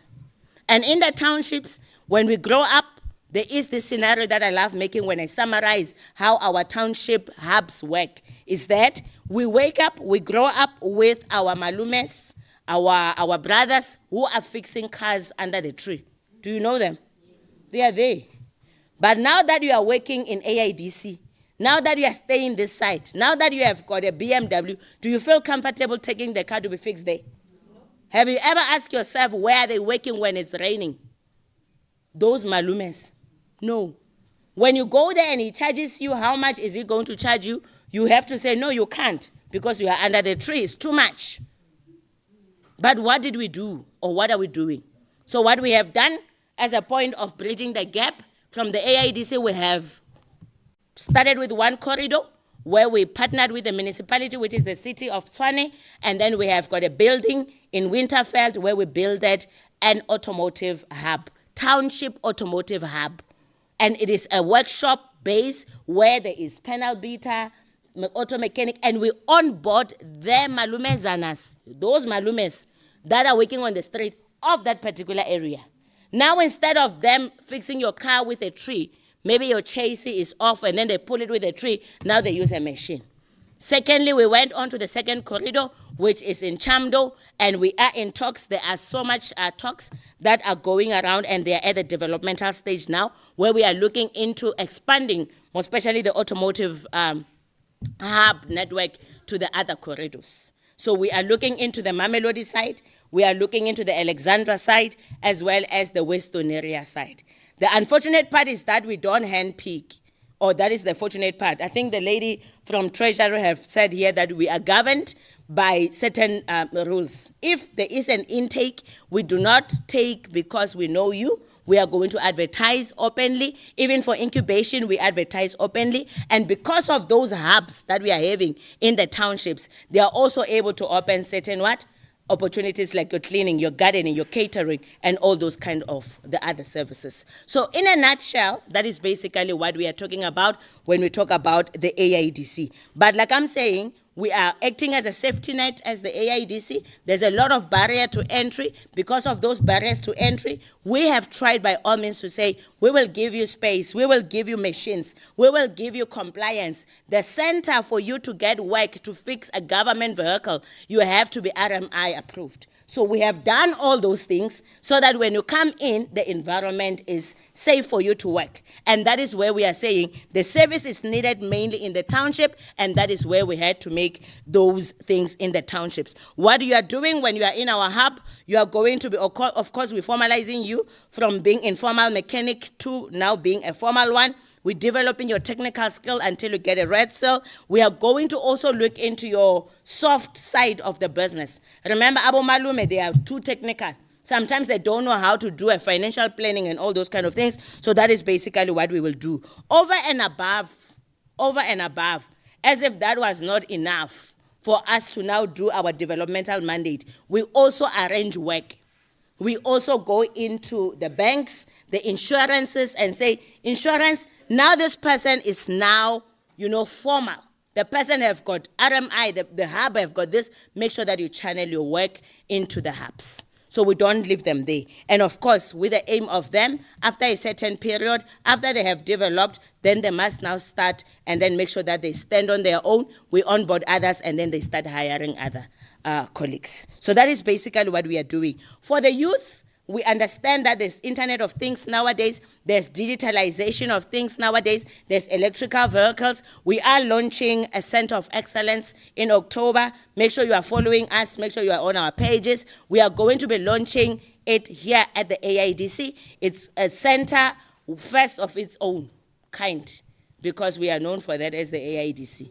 We are known for making sure that we do those kind of things. So it is going to be the Center of Excellence. We are going to be having state-of-the-art robots and everything. Remember, nowadays there's robots, there's mechatronics, there's a whole lot of things that are happening. So that technology will be there. So if maybe you are thinking we are doing only spanner work only, no. Even digitalization is coming through our Center of Excellence. So by me saying that, I'm simply saying we are here, and like I'm saying, we are taking one corridor at a time. Just do not miss out when we are in your corridor.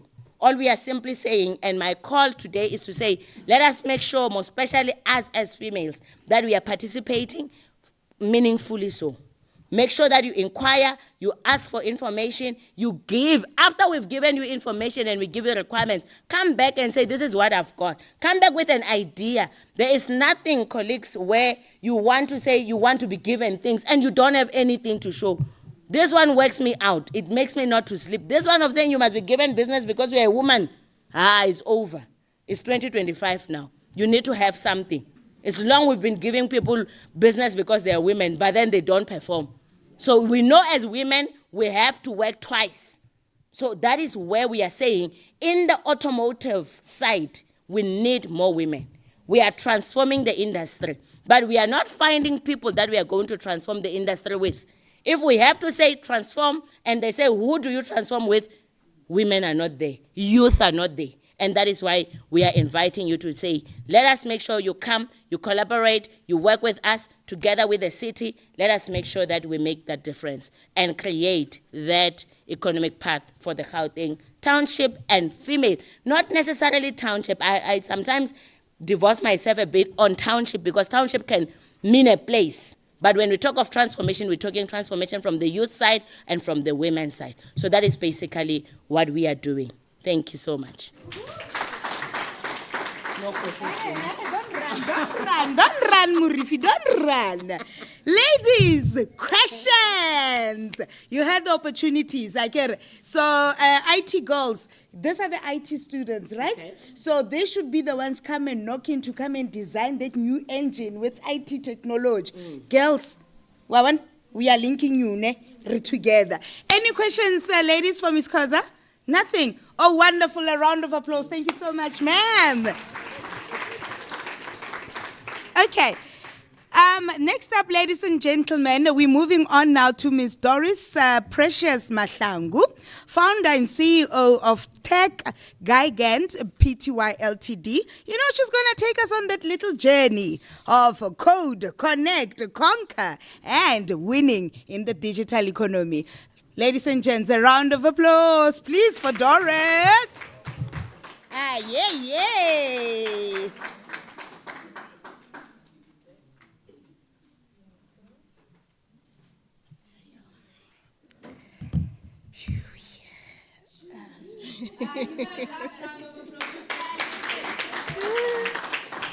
Okay. Yeah. Good afternoon, everyone. My name is Doris Precious Mahlangu. It is an honor to stand here today, not only as a black woman in IT, but also as someone who believes in the power of women and youth in transforming our digital economy. I grew up in a village called Mokwaneng within the Ephraim Mohali local municipality in Limpopo, an environment where resources were very much limited, a place where access to technology was rare and often felt out of reach. For us to utilize a simple thing like a computer or get printouts, we will have to travel to nearby areas, and even that as well was not guaranteed. That distance from technology planted a seed in me. Instead of discouraging me, it created a hunger. It made me want to understand it, master it, and one day to bring it to communities like mine, communities that are often left behind, villages and also townships. That hunger led me into the ICT industry. After completing my matric in 2015, I enrolled at the Tshwane University of Technology for diploma in IT. My first day was actually my first year. It was a roller coaster because I had no prior experience, or I've never utilized computers ever. I remember my first day, I nearly deregistered because we were tasked to code hello world. Those two words, they're very traumatic to me because wow. So Now, I didn't have prior exposure, and the two people that were seated next to me were in an extended program. So in IT, if like your APS is less, you have to enroll for an extended program. Instead of you doing 3 years, then you'll have to do 4. And I was starting, I'm doing 3 years. These others have exposure. They were doing these things in their first year. Now, their codes are running. My code is not, I don't even have a code to start with. There's nothing in my screen. I don't even know what to do. They're like, press shift, press this, what is that? And now I was busy asking this lady sitting next to me. I'm like, okay, what are they saying? How do I get this thing done? I asked and asked until a point where I got to realize that she was running out of patience. And from then I was like, ang science lentally, and I just sat there. And then, it was through that moment, obviously I started to question my career choice. I started to ask myself, do I want to be in this industry? I remember calling my mom and I was like to her, I maybe in career wrong. And I had to sit down and have a self-talk. And I asked myself one question. I was like to myself, okay, in all these grades that I've been in, did I have prior exposure to the content that was going to be taught? And the question was no. And I then said, what is the difference now? To sum it up, I attended one of the midweek chat services during that time. And I remember very well the message that day. It was doing it afraid, more especially for first-timers. I knew right then that message was for me. And from that day, I did it afraid. I remember for my first C++ test, I failed dismally. I got less than 30% at a time. And my friends and I needed to sit down. We needed to strategize and plan going forward. We grouped ourselves based on our location to continue from there. And I killed it from there. For my diploma, I got 9 distinctions out of 26. Okay, so for my diploma, I got 9 distinctions out of 26 modules with an average pass mark of 73%. I continued, did my advanced diploma, was awarded a cum laude. I continued, did my postgrad, I was also awarded a cum laude. Currently doing my master's in computing with a focus in artificial intelligence.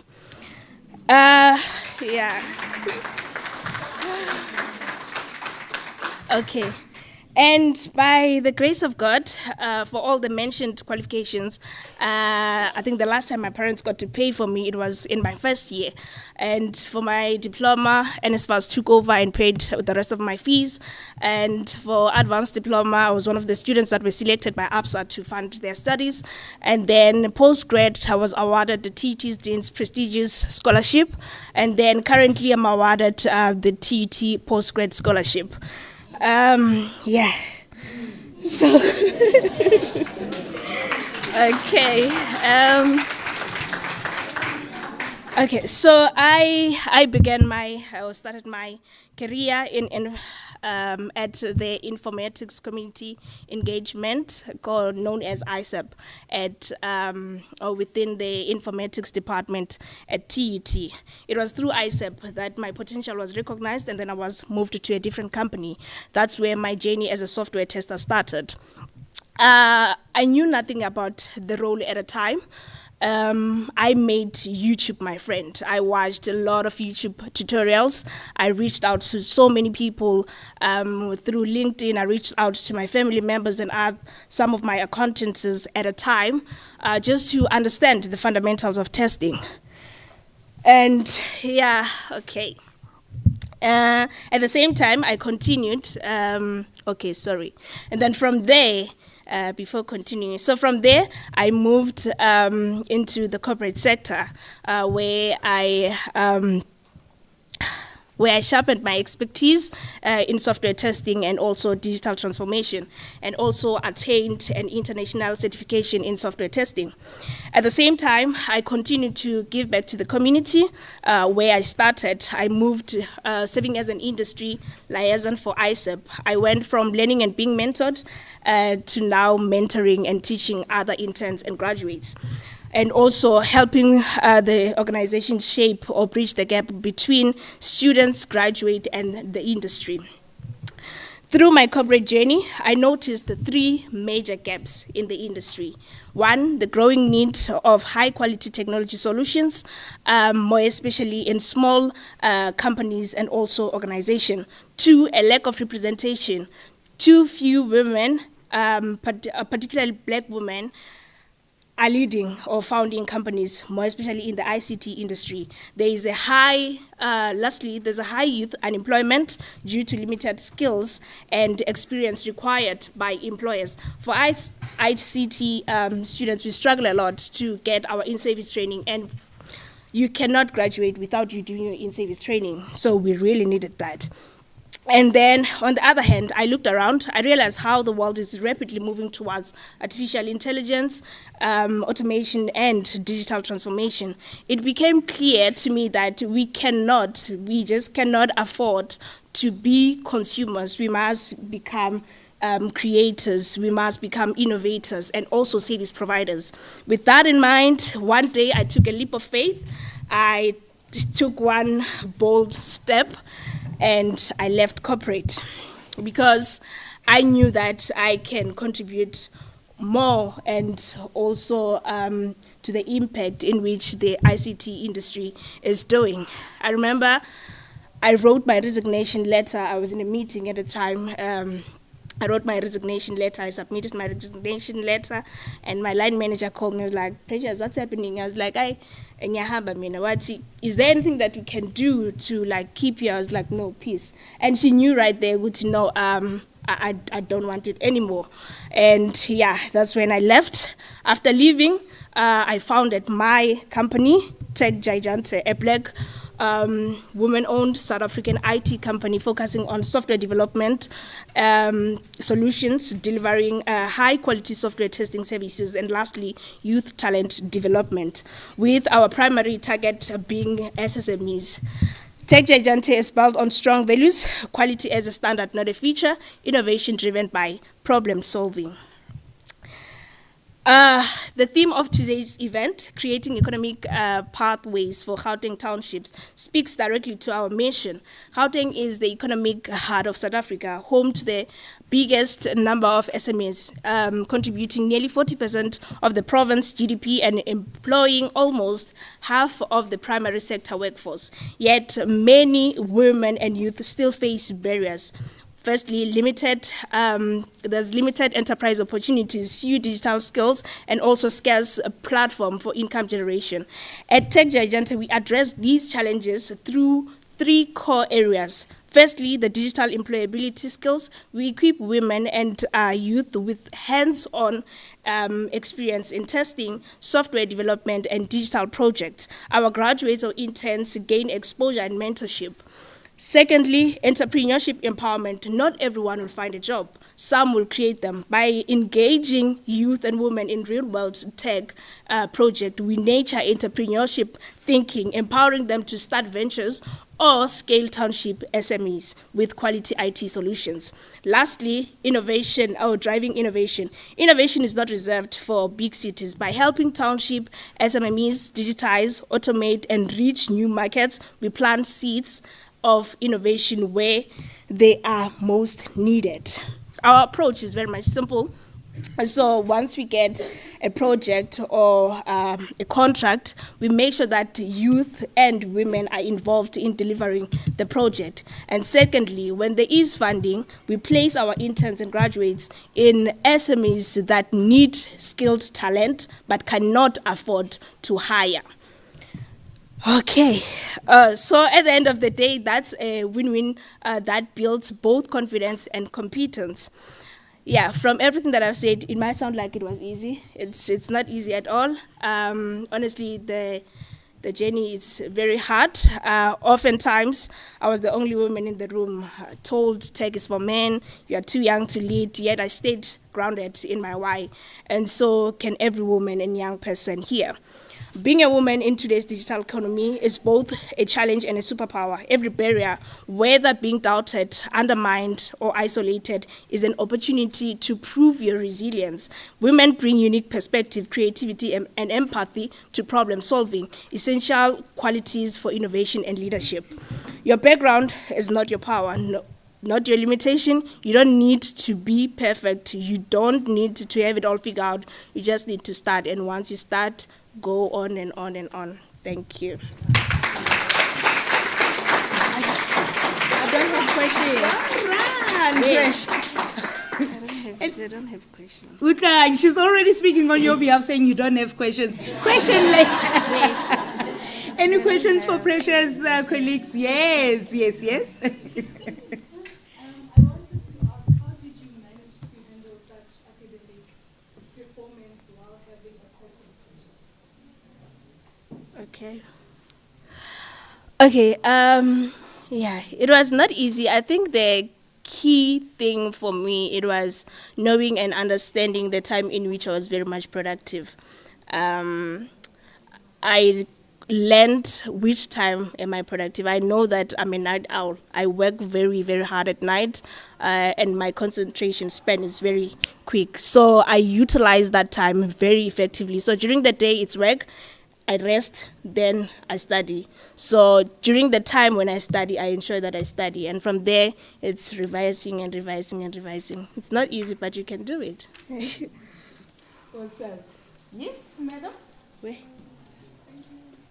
My name is P.W. So I would like to know, how would you, let's say you were given a chance to speak to a girl, child, let's take you back to a SPA, right? You mentioned that you came from a place where the use of computers was not that accessible, right? So you didn't have experience on how to do it. So how would you talk to a girl child who was probably told by a parent or her dad or something like that, that they wouldn't be able to do a course like you are doing in IT? Yeah, how would you talk to them if they are currently having negative thoughts, maybe remember the words of their parents to say they can't, like when they're facing challenges, like to say that there's a word that they feel that they fail, and when they're encountering those kind of problems, and then you remember, hey, my mom didn't tell me that I can't do this. How would you sit down and talk to them and help them to handle these difficulties that you handle? Okay, firstly, I would say, remember your why. Remember why did you start? Remember why did you choose to go against your parents' will, right? I also had the same experience. I remember my aunt wanted me to do medicine, and I was like, I'm not going to do that, right? I chose my own career. In as much as in those times when I was like getting low grades and everything, I remembered why did it start that, so you need to remember why you started, and you are the only person that can convince other people of your dreams. When I left corporate, there were a lot of people that told me, what are you doing? I didn't understand what I was doing as well, but I knew that it was time for me to move, right? And in as much as I received negative feedbacks and whatsoever, but the day I resigned, I didn't tell anyone. I spoke to them prior. The day I resigned. Few days down the line, I was like, Sengpumile. So you need to understand your why and stick to it. You're the only one who can convince your parents that this is what I want and I'm going to stick to it. Awesome. I go. Okay, a last one. Yes, madam? Yes. So, as an IT company, right? Yeah. I want to know, as an IT company, since IT is not aesthetically pleasing to, promote it on Instagram or on Twitter, how were you able to reach your audience? How did you put yourself out there in the market so that your clients know about you? What platforms do you use? What tools do you use? It's, I think, firstly, how you would approach it is through your services. You would attract clients based on what are you offering. You cannot just say, I want to venture into something and you don't understand what are you bringing to the table. I remember you need to understand and know exactly what are you bringing to the table, and only that can attract other people. So when I officially launched my company, I did a soft launch. So I posted that on my LinkedIn, and it got too much traction from there, because also I think it's because I've been constantly sharing my posts, sharing the things that I've been engaging with through my LinkedIn. So my connection grew, and then by the time I posted about my company, I received the same thing. So, and also it's very much important to like put yourself out there. If you are good at something and if you are excelling at something, teach other people. If you can, start there, teach other people. And through those people, through those testimonials, you will move somewhere. You will find someone that will recommend you somewhere. Just like me, I didn't know anyone here, but Umantuli recommended me to Usis, right? You know, there's a lady that I would, and I just received a call, you know, Precious would like you to come on this day, and so it's through what you do that people recognize exactly who you are and what you bring to the table. Thank you.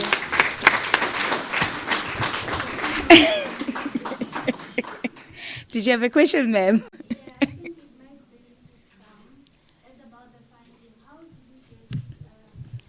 Quickly come, Precious. Yeah, how did you get funding to start? How did you start?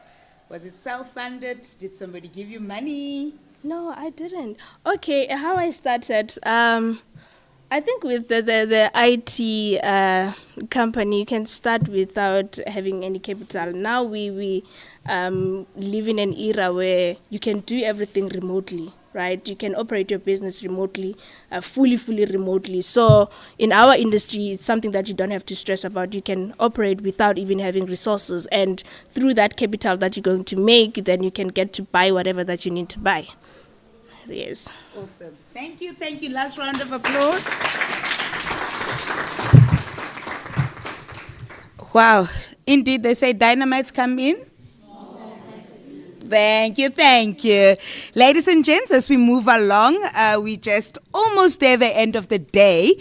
But however, how many of us in here knows about TIDA? Aribon, who knows who TIDA is? Yeah? Yeah? Okay. Who knows about certain opportunity? There's this nice competition in TIDA. Okay, Austepi, you are disqualified. All right, to make it simple and short, right? This is the exciting part, and I hope to see a lot of you guys apply for this competition. But let me not take Ms. Muncho's work. Ma'am, from Ms. Koliswa Muncho from TIDA, who's the marketing coordinator, is going to share with us what is the Tshwane Women in Business Awards, how they work, what do you stand to win, and which stage are you going to stand at receiving that big award. A round of applause, ladies and gents, for Ms. Moncho. We were supposed to play Gumba for her. Ah. Good afternoon, everyone. My name is Koliswa Moncho, and I am in marketing at the Tshwane Economic Development Agency. And basically what we do is similar to the AIDC. We are an implementing agency for the City of Tshwane to promote the City of Tshwane as the ideal investment and tourist destination. The Tshwane Women in Business Awards are in their 4th year this year. And we would like to invite you guys to apply. As long as you're a business located in the City of Tshwane, you can enter. We've got various categories: agro-processing, BPO, ICT, tourism, the creative space. And you can basically enter by downloading an application form on www.tida.org.za/TWIBA, which is TWIBA. There's an application form there. You fill it in, send us all the required documents, and then you send it to info.tida@tshwane.gov.za. But if you go on the website and there's an events tab under TWIBA, you'll find all the information. We're still working on a couple of great things, but we are working with Old Mutual. We have partnered with the Tshwane University of Technologies. What's this? No, my brain. Sorry. TT Center for Entrepreneurial development where they're going to take on our entrepreneurs that are going to be winning in the categories for a 6-month entrepreneurial course. So it will be beneficial. So if you've missed anything, if you're looking for any additional information, you can follow us on the various social media platforms. It's on X, formerly Twitter. It's at Tshwane EconDev. On Facebook, it's Tshwane Economic Development Agency. And LinkedIn, it's Tshwane Economic Development Agency. Thank you, man. I know you don't like that question. How much do we win? Any questions, ladies? No. Open strictly for women, I get. Only for women. Sorry, gents. I tried. Okay, ma'am. Yes, you may ask. Hi, how are you? Good, thanks, and you? Thank you for this information. How does the TT Center work? Which one? The TT Center. The Tita Entrepreneur Center. Oh, okay. You spoke about the TT Center. Oh, the TUT Center for Entrepreneurial Development Studies. Yes, it's the TUT Center. So they basically, it's the College for Entrepreneurs. So you apply and you get into school, and they basically put you through a 3-year degree or diploma that specializes in starting businesses for entrepreneurs. So all your courses are aligned with entrepreneurship and the likes. And once you're done, they basically giving you the foundation for entrepreneurship with a formal qualification. And for you to actually graduate, you need to start a business, register it, and it must be making some form of impact within the community for you to be able. So that's their in-service training version for the entrepreneurs. Yeah. Yes, ma'am. You can. Last one. Do you assist entrepreneurs with their research? For instance, I'm into automotive, and I want to have data analysis. How much of the auto components are we importing? How much of the auto components are we exporting? So that we end this thing of consumerizing. We want to produce so that our economy can grow, because it is stagnant as we speak. We are at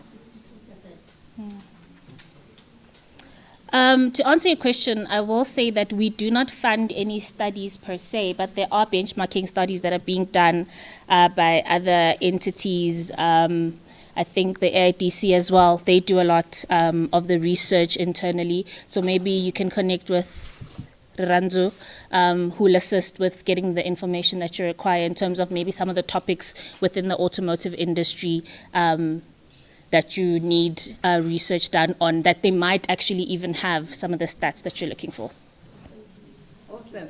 Any other questions for the competition? Thank you so much, ma'am. A round of applause, please. Okie dokie. All right, guys, I think we've reached the end of the day. But just to quickly get some feedback or any inputs, let us quickly have maybe 2-3 people give us your opinion, the day, the event, how it went, all the information that was shared today, a little bit of feedback for the department, so they need to know, was this impactful? Was it worth it? Did we have fun?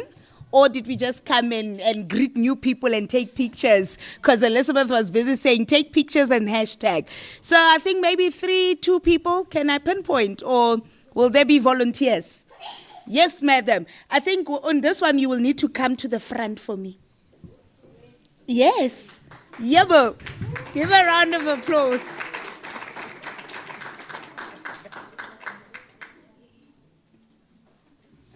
Thank you so much for the opportunity.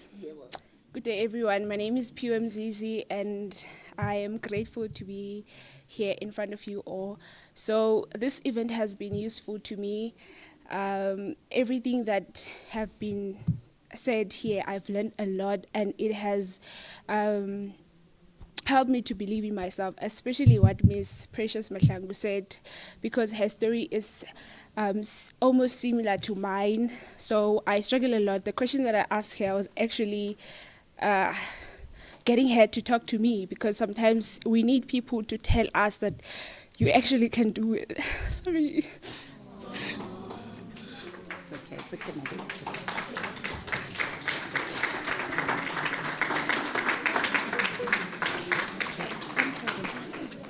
Do you want a moment? Okay. All right. Now she's going to make us all cry. Give her a round of applause, please. All right, and last round of applause for her. She was brave, though. Okay. Can I pinpoint? Any volunteer? Yes, come, madam. Come. Sorry, the reason we ask you to come is so that the online audience can hear. It's a pity we don't have another mic. Give her a round of applause.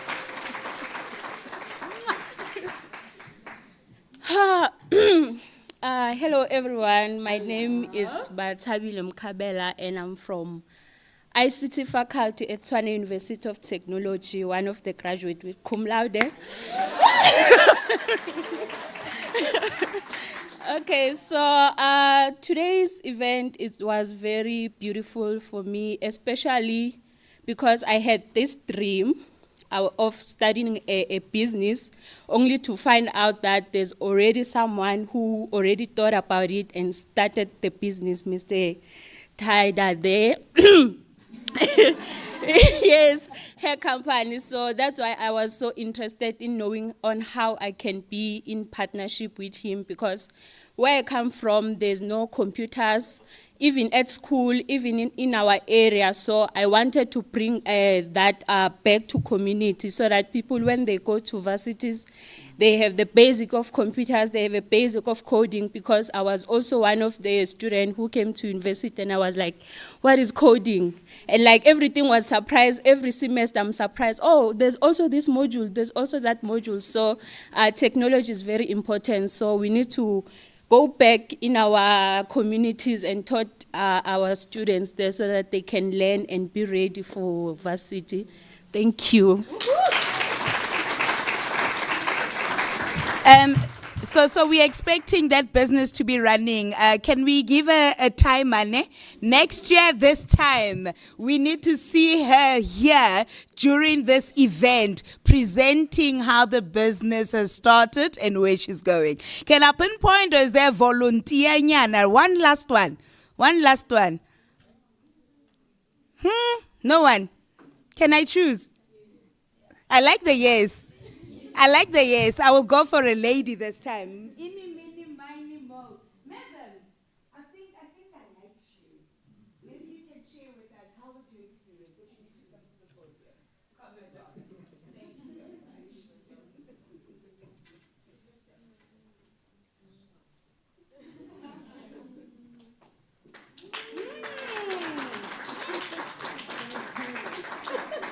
You knew it. Okay, it's great. going to be hard. It's going to be difficult. But we made it. Greetings, everyone. My name is Nozingwe Trom.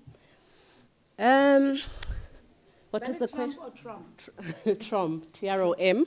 Okay, Trump. Your experience today's session. Okay. Take notes. Yeah. All right. I think it's really been a great session. A lot of information was shared, and I go back and there's information to give to the kids. So we've got kids that are, I don't know. I'm so emotional from the young lady over there. I'm so sorry, guys. So we've got kids that are in a program, partnership together with GDED as well. So they're at Tshwane TNC.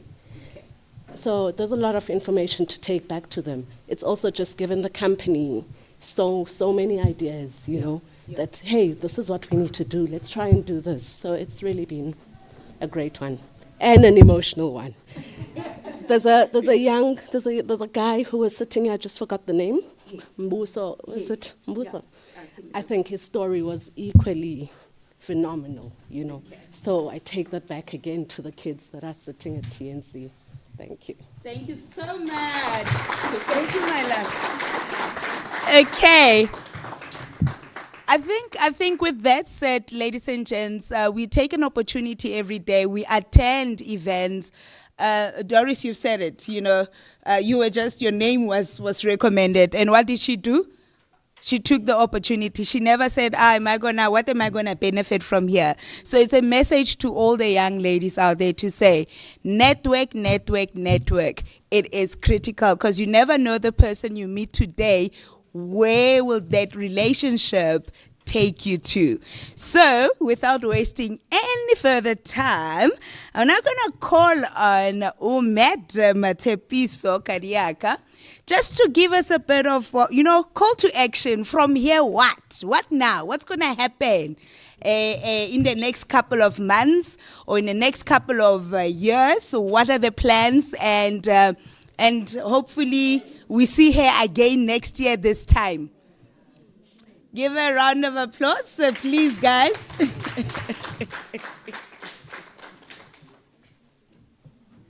I've been speaking the whole week. Maybe one of my colleagues wants to come and speak. Who's keen to talk?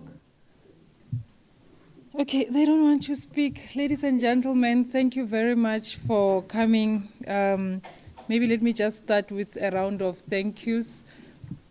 I know we have taken a little bit of time from your busy schedule, and I'm glad that it was beneficial for you. We've been going throughout the province. This is our third round.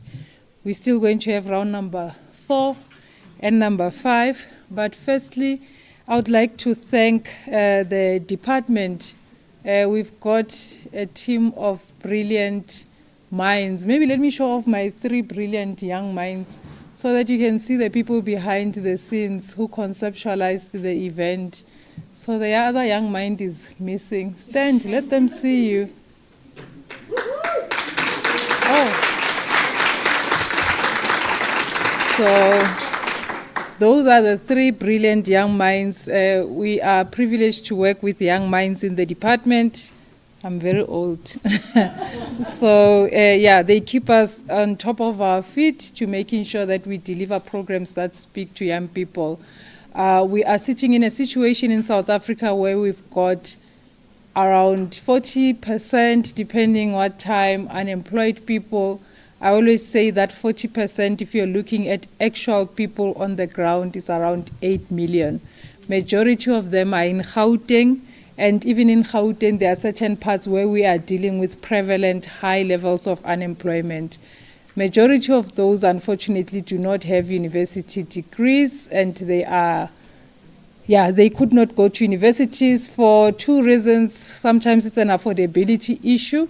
Sometimes it's fact that the number of seats at South African universities are not enough compared to the amount of matriculants that we produce. As a country, we produce over 400,000 matriculants. Our seat capacity at universities cannot even absorb, I think, around 70%. So majority with gifts for speakers. So we recognize Batabile Moreki, who's the CEO of the perfume company Africa. She's a trailblazer.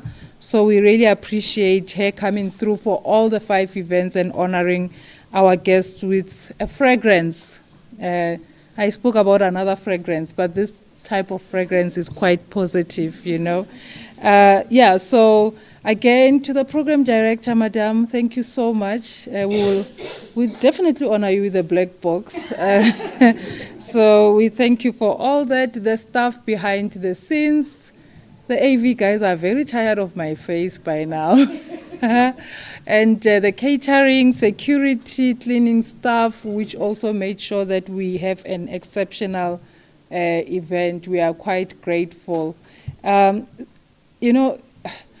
to action. We normally say it's not a vote of thanks. We have spent the whole day here. We hope that we have imparted positive knowledge to you guys. But we would have failed if we do not come up with something. Somebody yesterday said, even if you've got a room full of 50 people, as long as one life is changed, we know that a lot of them will be touched, right? Because they said, no, it was just one career day where somebody spoke to them and they are now a big mining company CEO. So you can imagine if that day didn't happen. So I'm also hoping that the seed that has been planted today will propel you. But I also want to challenge you, right, and say information is always shared. If you do not follow up, it just remains information, it's not knowledge. we as the department will raise our hands, right, and say we can take you a step further. I think some of our implementing partners have spoken today. We have also invested some funds to making sure that young people get the sort of like skills. Obviously, it can never be to the level, you know, but some sort of like skills so that they can start to generate a little bit of economic activity. So we are looking to partner with the, you know, the Microsofts of the world. I think you heard them speak quite eloquently about Simphiwe spoke about the Microsoft Enterprise Skilling Initiative. If you are interested in participating, because we are having a conversation with them, right? The department, obviously they came as part of supporting the department. Please make sure that when you exit, there is those young people, you saw them, ne? They will help you, because they said we can't kill trees, but I see a lot of trees dead because the agenda is on the table. Maybe we could have QR code and make sure that we get the agenda electronically. There'll be a QR code at the exit, right?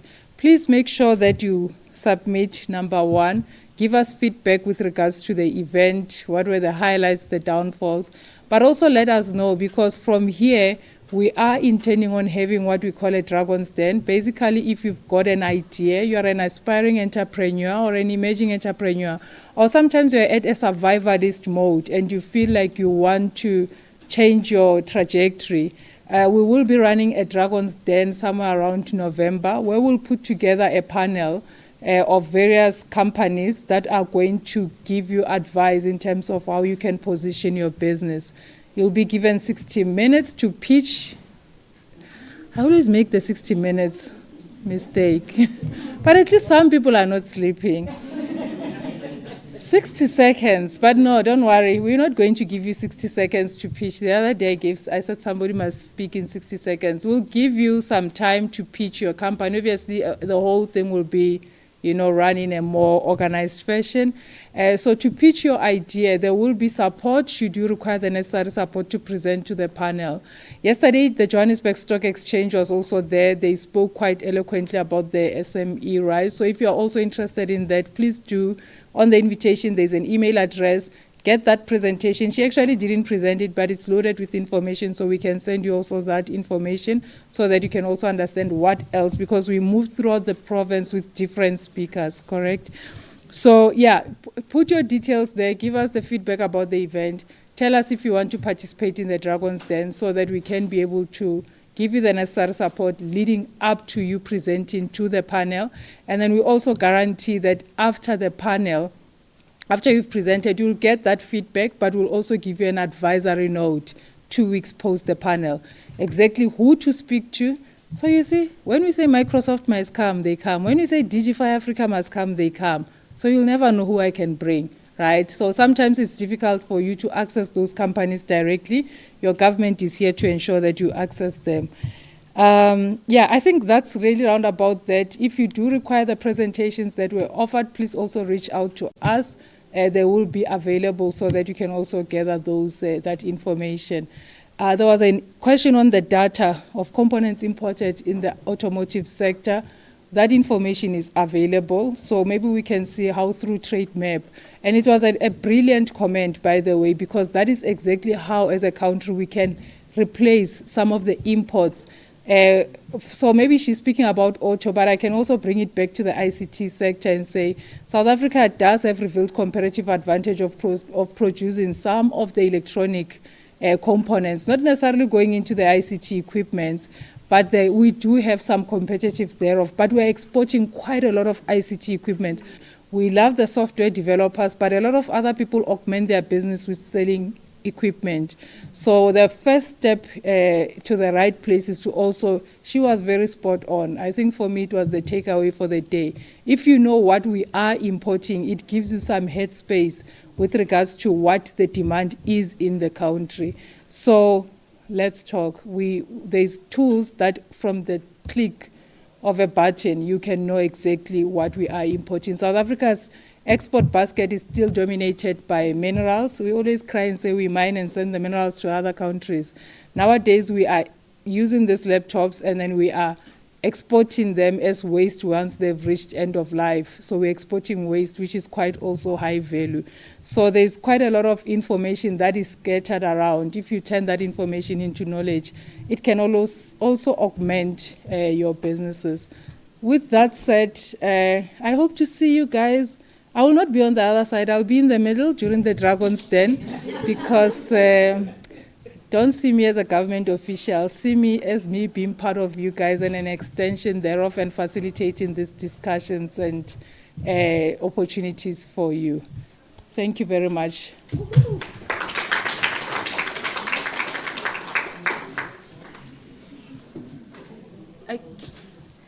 I think that's precious. Okay, all right. Thank you, ladies and gents. We've reached the end of this beautiful gathering. We hope and trust that all of us here, we will bring change to Gauteng economy by opening our businesses sooner, not later, sooner. So can we see all the faces that are going to the Dragon's hands? Who's going to the Dragon's Den? Ah, girls. Yes, that's the spirit. You see, best, guys. Ladies and gentlemen, it has been an honor for me to stand in front of you. My name is Elizabeth Masoleng. Go well, go shall, be safe, and make money. Goodbye.